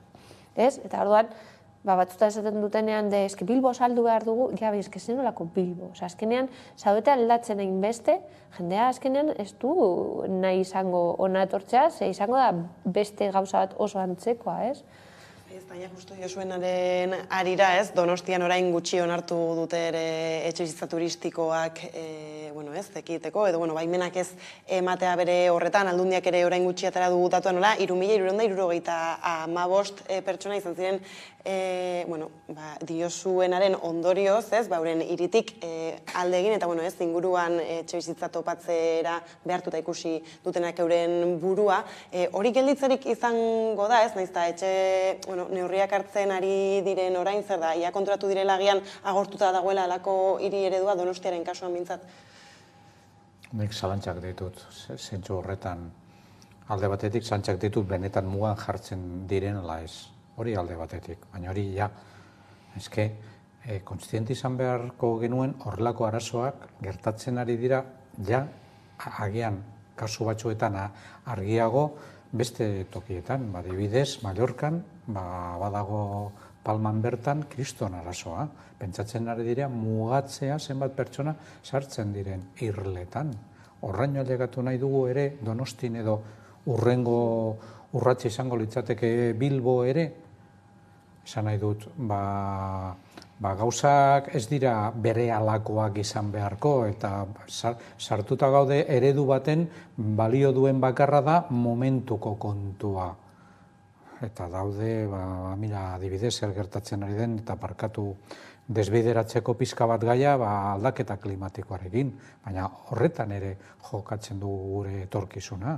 Eta gure etorkizuna ez da soilik egitea ez dakitzen bat diru sarrera, eta gainera zelan banatzen dugun izango litzateke benetako eztabaida, ez da. Baizik eta zemotatako eredua nahi dugun, eta zer utzi gure etorkizuneko belaunaldiei, ez dakit. Bai, zuk esaten duzunari dagokenez, hori basamortuaren irlak hirietan sortzen direla, zergatik, zemento gehiago jartzen ditugulako, zuk eraiki gehiago sartu nahi baldin badituzu leku berean eta lekua mugatua da, askotan hitz egin dugu hori, ez garela konstientek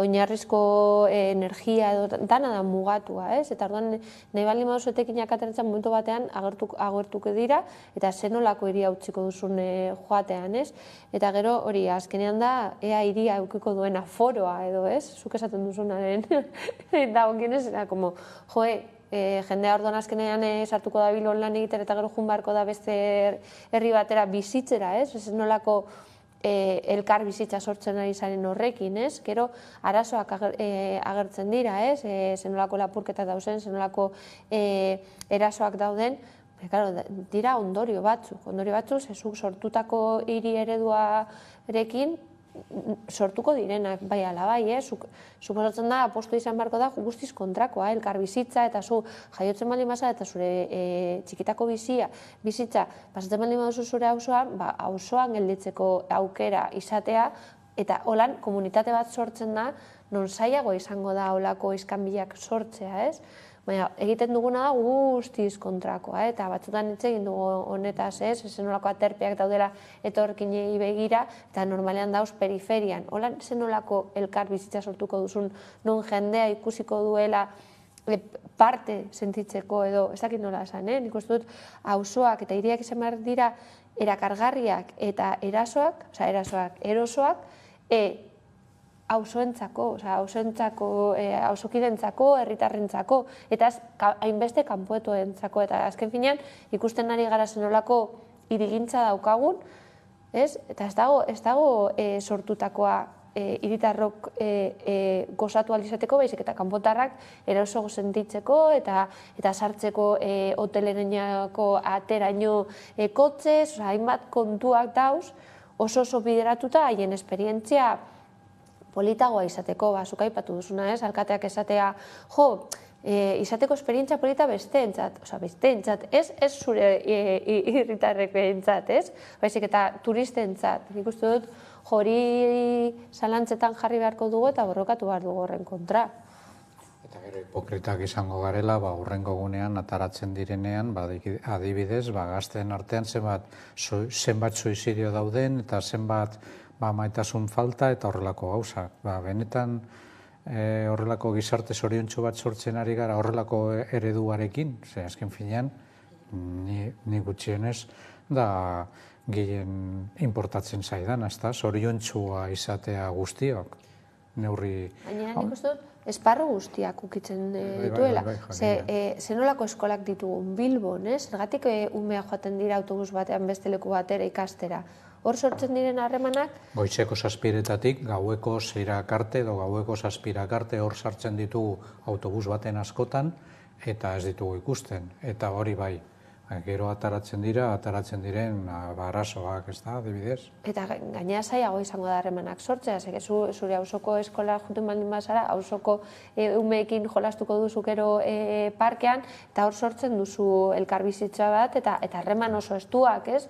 Batzuk dira betiko, eta turrarekin jarraituz, zergatik beti dago diru publikoa instituzioen pribatuaren alde. Askotan esaten dugu, baina nik uste dut nahikoa dela. Eta gainera, galdetu dute ea herritarrok zer nahi dugun. Igual justu kasu honetan jendea esango luke baietz, baina beste askoetan jendea esango luke World Series hemen edo MTV, ez? Nik gogoratzen dut Auzo Elkarteen Federazioko bileretan eta jende zatea, bai, MTV, eta nik ostatzen zitzaidan biat, MTV, kontxo, MTV, jende ez dakit zer den. Nola apostatuko du hori Bilbo batean ospatzeko, ez? Ez dakit nola esan. Ez da, jendeak nahiko lukealare ez, asaltzen bediozu ondo zer suposatu dezakeen, bagian ez, eztabaida behintzat zabalduko litzateke gehiago ez, segituan pototxori montatu eta baino edozein modutan ere ez, adi izango gara justo data horietan agian Bilbotik kanpo joatera ez, behartzen dituztelako ere bertako herritarrak eta jokmutuan diren beste gai batzuk, beste pertsona batzuez hitz egiteko migrazio eta refuxiatuen gaiari helduko diogu izan ere Urruñan 3 pertsona atxilotuak izan dira, muga pasatzen laguntzagatik ez da lehenengo aldia ez, askotan errepikatzen da, eta salatu izan dute oraingo honetan nola elkartasunez jarruten dutenek edota mafiak eta alako lanetan ez, beste interes batzuekin jokatzen dutenek ez dauzela modu berdinan tratatuak. Hor gai horretan kriston kontrajarrietan, hipokresiatan eta gauza horien guztietan sartzen garela. Zabaltzen dugunean egunkariak horri baten esaten du behar ditugula ez dakitzen bat lan, behar ditugula ez dakitzen bat pertsona, gero negara egiten dugu ikusten ditugunean gutxi horren irudiak gure hondartzetan edo ikusten ez ditugunak itota hor Mediterraneo aldean edo beste itsasoetan eta beste aldetik oztopoak eta oztopoak eta oztopoak eta hasten zaigu askotan guk ere izan garela beste garaiko migranteak eta zemotatako oztopoak eta barrerak gainditu behar dituzte hona tortzeko, eta azken finean hona baldin badatoz gu behartzen ditugulako gure eredu ekonomikoarekin. Hemen zentralizatzen dugu balio ekonomiko batzuk edo enpresa ekonomiko batzuk hoien kalterako. Eta horretaz, eta noizean behin pertsona eskaintzen dute bere aholkua, bere lana, bere dana laguntzeko, eta orduan gainera oztopatzea. Eta gainera, aspaldiko partez, orain arte nolabait arrazakeria zen pertsona pribatuen kontua, baina gero eta gehiago instituzioetan barneratu egin dira, gero eta inolako eztabaidarik, inolako zuzenean eta ez dakigu zeren izenean defendatzen dituzte instituzioak horrelako baldintzak. Gurean ere, Espainiar Estatuan, mililako irudiak dira benetan, ez dugu esango nazien garaiko irudiak zirelako, segestela badakigu zer gertatu zitzaion, adibidez Gari Linekerri horrelako zerbait egitearren, zelan kanporatu zutela, sorte izan zuen elkartasuna BBC barruan, eta badirudi bueltatu egin dela bere aurreko lanetara, baina horrelako hori hipokresia horretan sartuta gaudela, ez da? Izan ere batzuetan badirudi kalean edo gizarteak sentsibilizazio handiagoa izan dezakela alako gaiekin edo eta protesta bat baldin badago arrazakeriari aurre egiteko jendea mobilizatu egiten da, hala ere ikusten gabiltza politika arloan edo erabakiak eta neurriak hartzerako orduan jarrera eskuinatia gora doazela edo gogorragoak badirela kontrol hauek egiterako momentuan.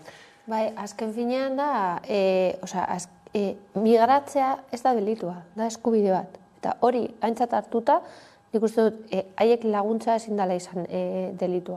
Zenolako oztopak ipintzen diren, ikusten ari gara, ez? Bai itxasuntziei hori hartzeakoa jendea ez hiltzeko gure itxasoetan, zenolako mugak ipintzen dituzte ere, ez? Aurreko gunean egon ginen hitz egiten Mordaza legeari buruz, eta nola ez dela mai gainean jartzen barra gorria hori itzultzeko zaitzulera zuzena, ez? Berriro kanporatzerakoan, ez da nola esan, jendea hiltzen ari da, jendea ez da etortzen ona nahi dutelako. Etortzen dira argi eta garbi helburu batekin, eta da hori bere bizitzarekin jarraitzeko. Eta zenolako aurre iritziak dauzen, askotan hitz egin dugu, gizarteok apurtxo bat aurrera goazela, gero instituziak eta azkenak arauak. Hori da normalean, ez dakit, ibilbidea, ez?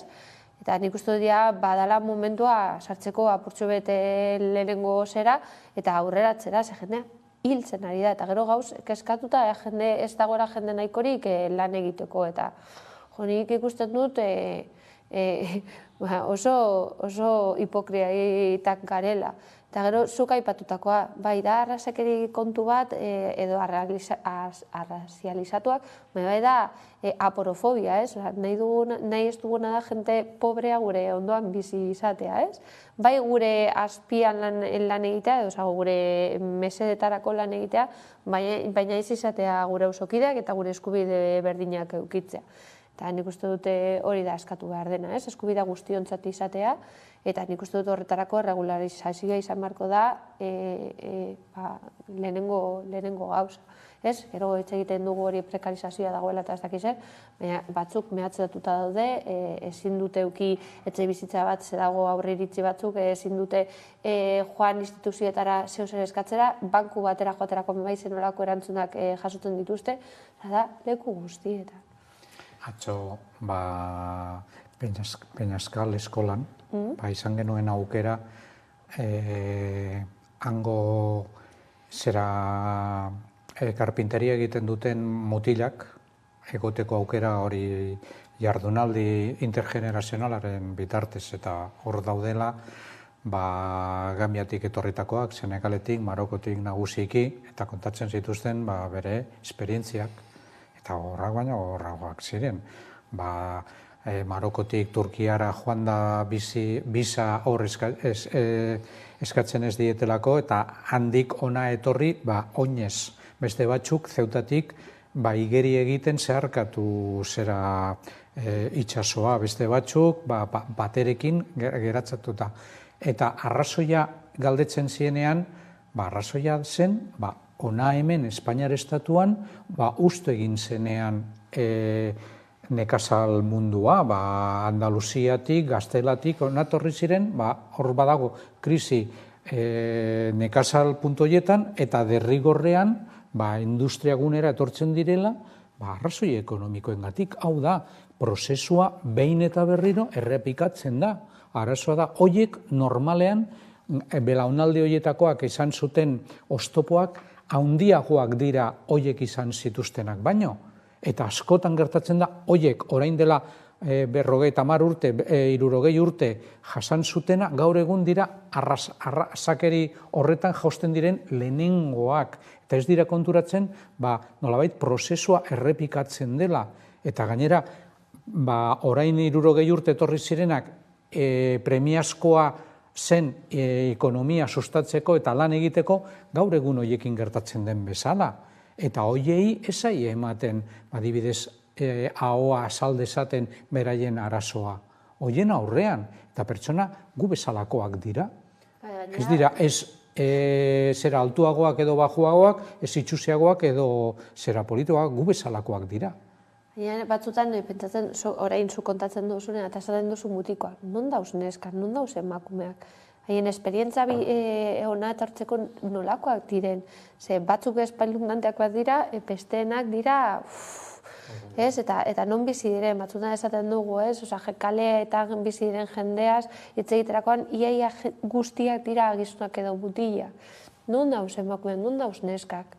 Non gelditzen dira? Ibai da beldurgarria. Arira, justu, aipatu ditugun atxiloketa hauek, frantses poliziak egin ditu, eta ia da, orain justo, Frantziar estatuak nahi duela berritu atzerritartasun legea bera, ez? Eta hor besteak beste, ekonomiarekin lotuta ere, hemen gogortu egin orokorrean, gogortu egin nahi dute, eta alik eta harinen kanporatzea etorkinak, delituren bat egin duena ere, ez? Joan daitela bere jatorrizko herrialdera, eta moduetariko bat, epe batez gelditzeko izango da, ahalbidetuko dutela tentsiozko lanpostuetan, sarbidea eta bintzate permisoa izateko, lan horiek egiteko, zehazteke dute zentzuren tentsiozko lan horiek, ez? Horixe gobernu batek, ez? Alaxe azaltzea, ere, ematen du, ez? Beldurra edo zer pentsatzea? Azken finean, arrazakeriaren kontua lehen esan dudan bezala, da nolabaiteko marea bat, ere instituzioetan kutsatzen ari dana eta guztiz. Inolako lotzarik gabe defendatzen dutela horrelako jarrera arrazista zuzenak, gero eta gehiago. Eta beste alde batetik, esango digute beharrezkoak direla, ez dakitzen bat lanpoltza falta direla, ez dakit, kalean ibiltzea baino ez da egin behar, ez da obretan nor dago lanean, nor zaintzen ditu gure pertsona nagusiak edo txikiak, guztiak, berdin, hori ikusi baino ez dugu egin behar. Deklarazio zabal bat esateko, hemen gelditu nahi baldin bauzu, lan prekario bat, edo esplotatuta egon beharko zara, eta bestela, bestela kanpora. Batzutan, nigo gogoratzen dut hori esaten genuenean, Arabia Saudi eta olakoetan, non eraikinak egiterakoan, jendea behar zutela, eta gero botatzen zituztela, beldurrezkoa, baina nik uste dut gure eskuetan dagoela hori geldi araztea. Eta gure eskuetan da, gizartoen eskuetan, azkenean ikusten duguna da instituzioek dana bihurtzen dutela negozio bat, eta negozio badak zein da helburua, etekinak ateratzea, eta orduan ez dute beraien lan baldintzak hobetuko, inoiz, guk ez badiegu derrigorreztu, ez? Ez gainera, esan duzuenaren arira ez, Nafarroan ere sosarrazakeriak iragan urteko balorazioa egin du, eta horixe ez, esaten duzuena, Nafarroan salatzen diren arrazakeria kasuen, 167 edo gehiago ez, erakunde publikoek edo hori egindakoak direla. Eta horrek kalean den jendeari eta protestan den jendeari ere ez, zu ari zara eskatzen erakundei eurei egoera aldatzeko, baina gero ez, realitateak erakusten dizu, agian hor interes talka dagoela, beraz ez dagoela ez aurrera ez atzera egiterik. Bai, hori gizarte arloan lan egiten dutenak, polizia bera, ez, askotan salatua izan dela arrazismoarekin jotzeagatik, dauz hainbat esparruak, ze batzutan nik lehen aipatu ditut bankuak, baina hori pribatuak dira, baina publikoak direnak lotxagarria da, eta klaro, ez dakite zenolako momentua biztitzen ari garen, non jendea kapasa da olako adierazpenak egiteko lotxabari. Eta zelan, azkenean horiek barneratzen joango garen, ez? Azken finean beti zerbait gelditzen dela hor. Eta orokorrean nor da etxaila edo nor da, ez? Gure kontra joango da, nor kenduko digu lanpostua, nortzuk jasoko dituzte gure diru laguntzak. Naiz eta gero zenbakiak, ez dutela olako jarrerak onartuz, jendea horrekin gelditzen da. Hori oso aspaldiko partez zera analizatu egin da zemotatako ondorioak dakarte horrelako izua sortzeak, azken finean populazioaren gaineko kontrola bihurtzen dalako. Hori oso aspaldiko partez ikertu egin den fenomeno soziologikoa da bai.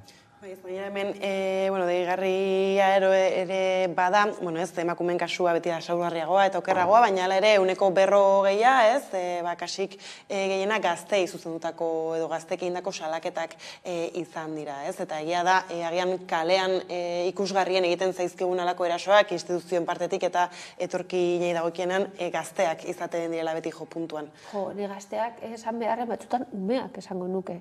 Nik ikusi ditut kasuak orokorrean batez ere poliziaren gandik jasotako iskanbilak direla eta nik ikusi dut 14 urte besterik ez dauka, ze zauzi egiten, ume bat da, ez da pertsona bat, ez dakit nola esan, dagoela hor kontrol falta bat, eta hori Bilboko jaietan bebai gertatu zana, bazegoela hori atxure harrerako mutilek, azken finean ziren mutilek, joaten zirela basuak batzen, hori toratuta, ez dakiz, eta horiek izan ziren, ez dakit, esen izan atxiloketa bat, baina egon ziren murriztuta horre treneko sarbidean, eta ez dut zubia zergatik, ez dakit nola esan, hori ezin da onartu, ez nolako jarrerak ditugu, eta repikatzen dira, eta ez da lehen bezala esaten genuela, jende nagusia da esaten duena, ez dakit nor, jende gaztea, egite duen dituelako adierazpenak esaten duzu, benetan, ezin ditugu onartu olako gauzak esatea.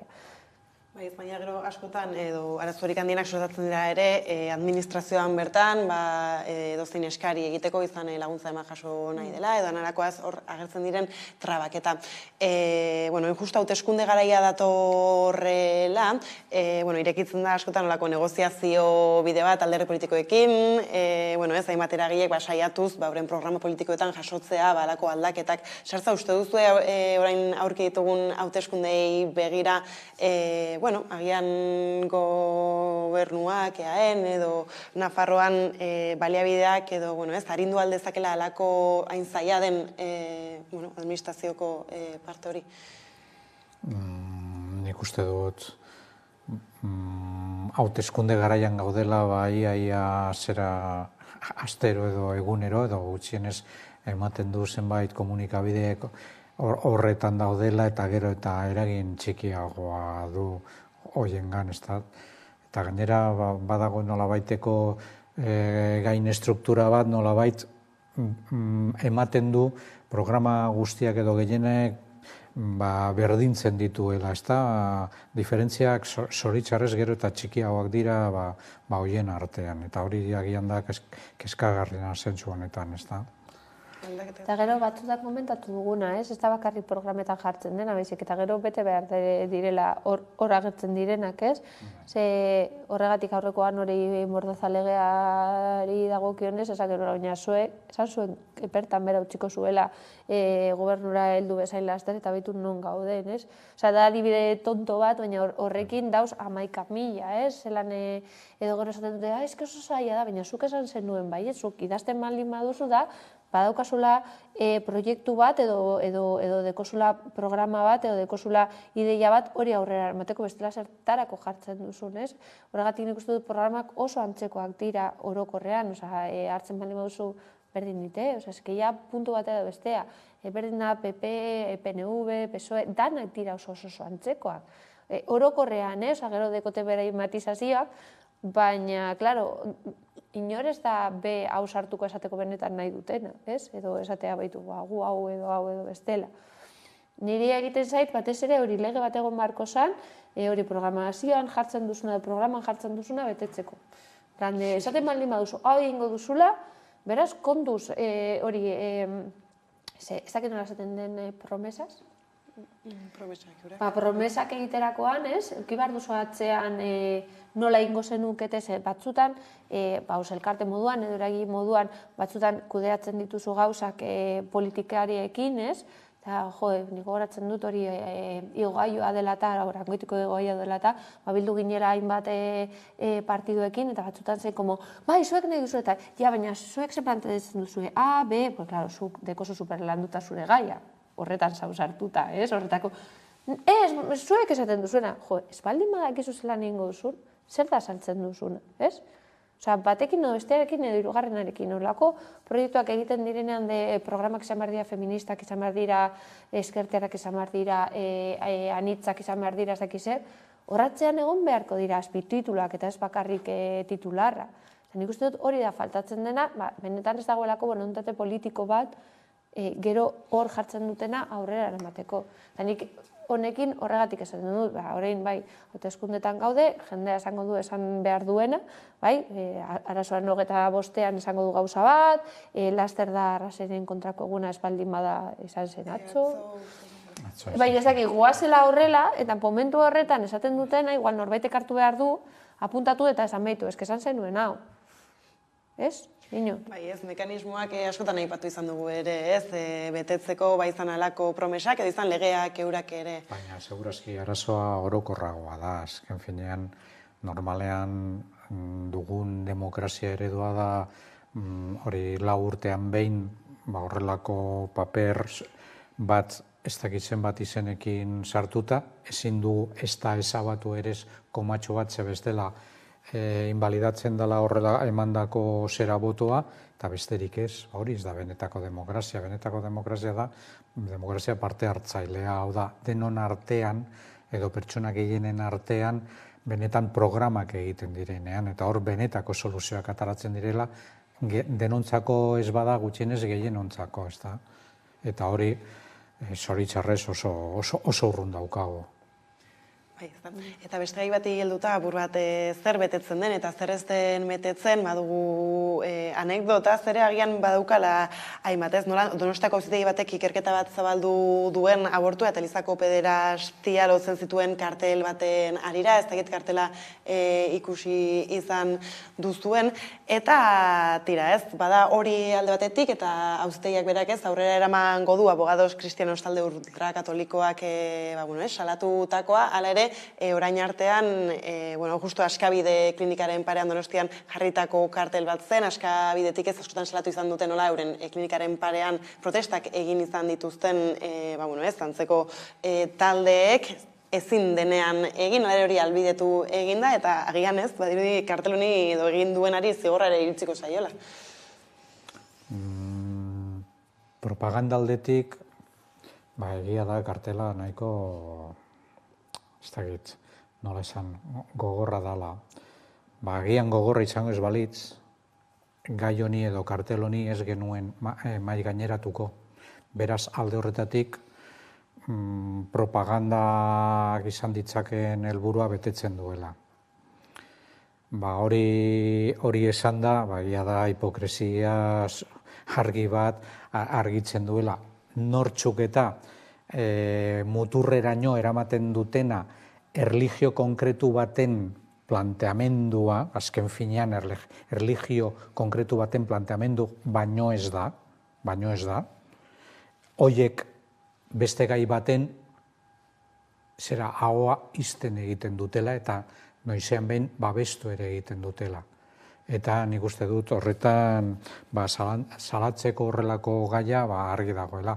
Horregaitik atera dira horrein argi eta harin salatzeko premiarekin, ez da? Izan ere, abokatu, edo salaketa jarri duen abokatuak berak esaten zuen katolikoen aurka dena dela zilegi, ala ere ez, gogortasun ez hitz egiten pederastia berak ere ez, gogortasunetik asko dauka.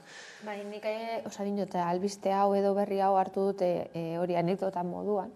Nik uste dut, garrantzitsua dana da atzean dagoena, ez? Nolako zenbat kasu dauzen pederastiaren zenbat kasu eskutatuak izan dira, zenbat kasu babestuak izan dira, eta niri testua irakurtzerakoan eskatzen zutela tolerantzia. Eta egitzaidan grazia, zuek bai intoleranteak, eta zuek eskatzen duzue tolerantzia apur bat, eta empatia apur bat, eta ez dakit, nik anekdota moduan irakurri dut, ikusten dudalako garrantzitsua dana da bestea salatzea. Eta lortzen baldin bada jendea, behintzat hori, kartela ikusi ostean, honetaz hitz egitea, ikusten dut, bueno, ez dakit, bai, senditu alzarete seinalatuak, ez? Baina eske igual oso gutxitan hitz egiten da gai honetaz eta gehiago hitz egin beharko da. Ez beste saiakera bat agian, ez hitz egiteko eta eskutatzeko eta edozein izpiden, edozein ekin bide izan propaganda moduan, edo ez artistikoki ere salaketak izan dira pederastia bera erdigunan jarri gura izan denean, bada hor saiakera bat berriz ere eskutatzeko. Argi eta garbi, baina hemen adierazpen eskubidea azken finean beraiek zera defendatzen badute neurri batean, jaso edo jasan edo onartu behar izango dute beste muturreko jarrera bat. Irudia hitz egin du, apur bat gogorra dela, edo apur bat baino gehiago gogorra dela, baina bai, batzutan hori olako klinikaen aurrean erabilitako irudiak bai dira gogorrak. Eta bai dira mehatzatzekoak, ez? Orduan, nik bebai eskatuko nuke apur bat tolerantzia honekin, ez?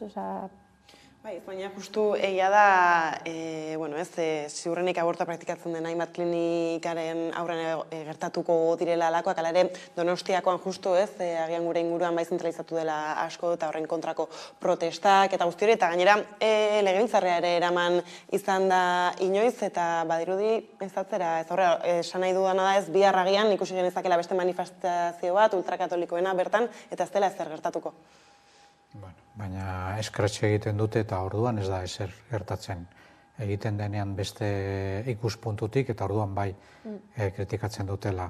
Hoiek nolabait defendatzen dutenak dira horrelako kasuetan bere alaba gertatzen direnean askotan historikoki Londresera eraman dituztenak izan dira eta itxi egin dutela. Eta ez dezagun hitz egin, elkarte religioso horretan, beste motatako izango balitz, legez kanpo egongo litzateke, emakumeen kontra jotzen dutelako, pederastia kasuak egiten dituztelako, eta beste horren beste demokraziaren kontrako erasoak, ez da, baina.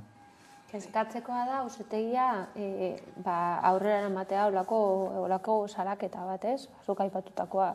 Dependen nork egiten duen aurrera juten da edo ez. Hori klinikaren aurrean egon diren protestak salatuak izan dira, ara joaten ziren emakumeak mehatzatuak sentitzen zirelako, eta ez dira aurrera eraman, eta holako kasu bat ikusten da nola ibilbidea behintzat hasi dala. Eta argi eta garbi, defendatzaileak deitzen badira, autoesaten badira, abogados kristianos, uste dut katolikoak kristiano, ezberdina izango litzateke, katolikoak jarri beharko zituzten, osea, zu ja nolabait kokatzen dituzu gaia, gai religioso baten barnean, eta horretan nik dakidanez, nolabaiteko askatasun egon beharko litzateke, ez da? Bai, ezta. Nahi diate hemen utzi behar dugula solasaldia bera, eskerrik asko bioi, gaur gurean izatearen, eta jarraian eguneko albisteekin jarraituko dugu. Kaixo! Kaixo, negoneko Markel eta Alex gira, eta gustu handi aurkeztu dugu gure azkeneko singela, Gaztonburi izena du, eta hitz egiten du haundi amesteko beharraz, eta lagunekin konpartitzekoa, gauza txikia baloratzekoa, eta oso pozik gaude maitzarekin, beraz, guztiontzako, eta... Gozatu! Aio! Guzti bat. Momentu bat ezaztu egin naiz, parkeko soinuetaz, dudarik egin ezin zenean, abesteko behar utxaz, ez ez jakiteak, zaila erraza bihurtzean, iraieko igande batean, itxaso etxera hueltan. Erdibana Toyota zarrea, zenbat aldiz okerreko irtera, elurra bidertzea, elurra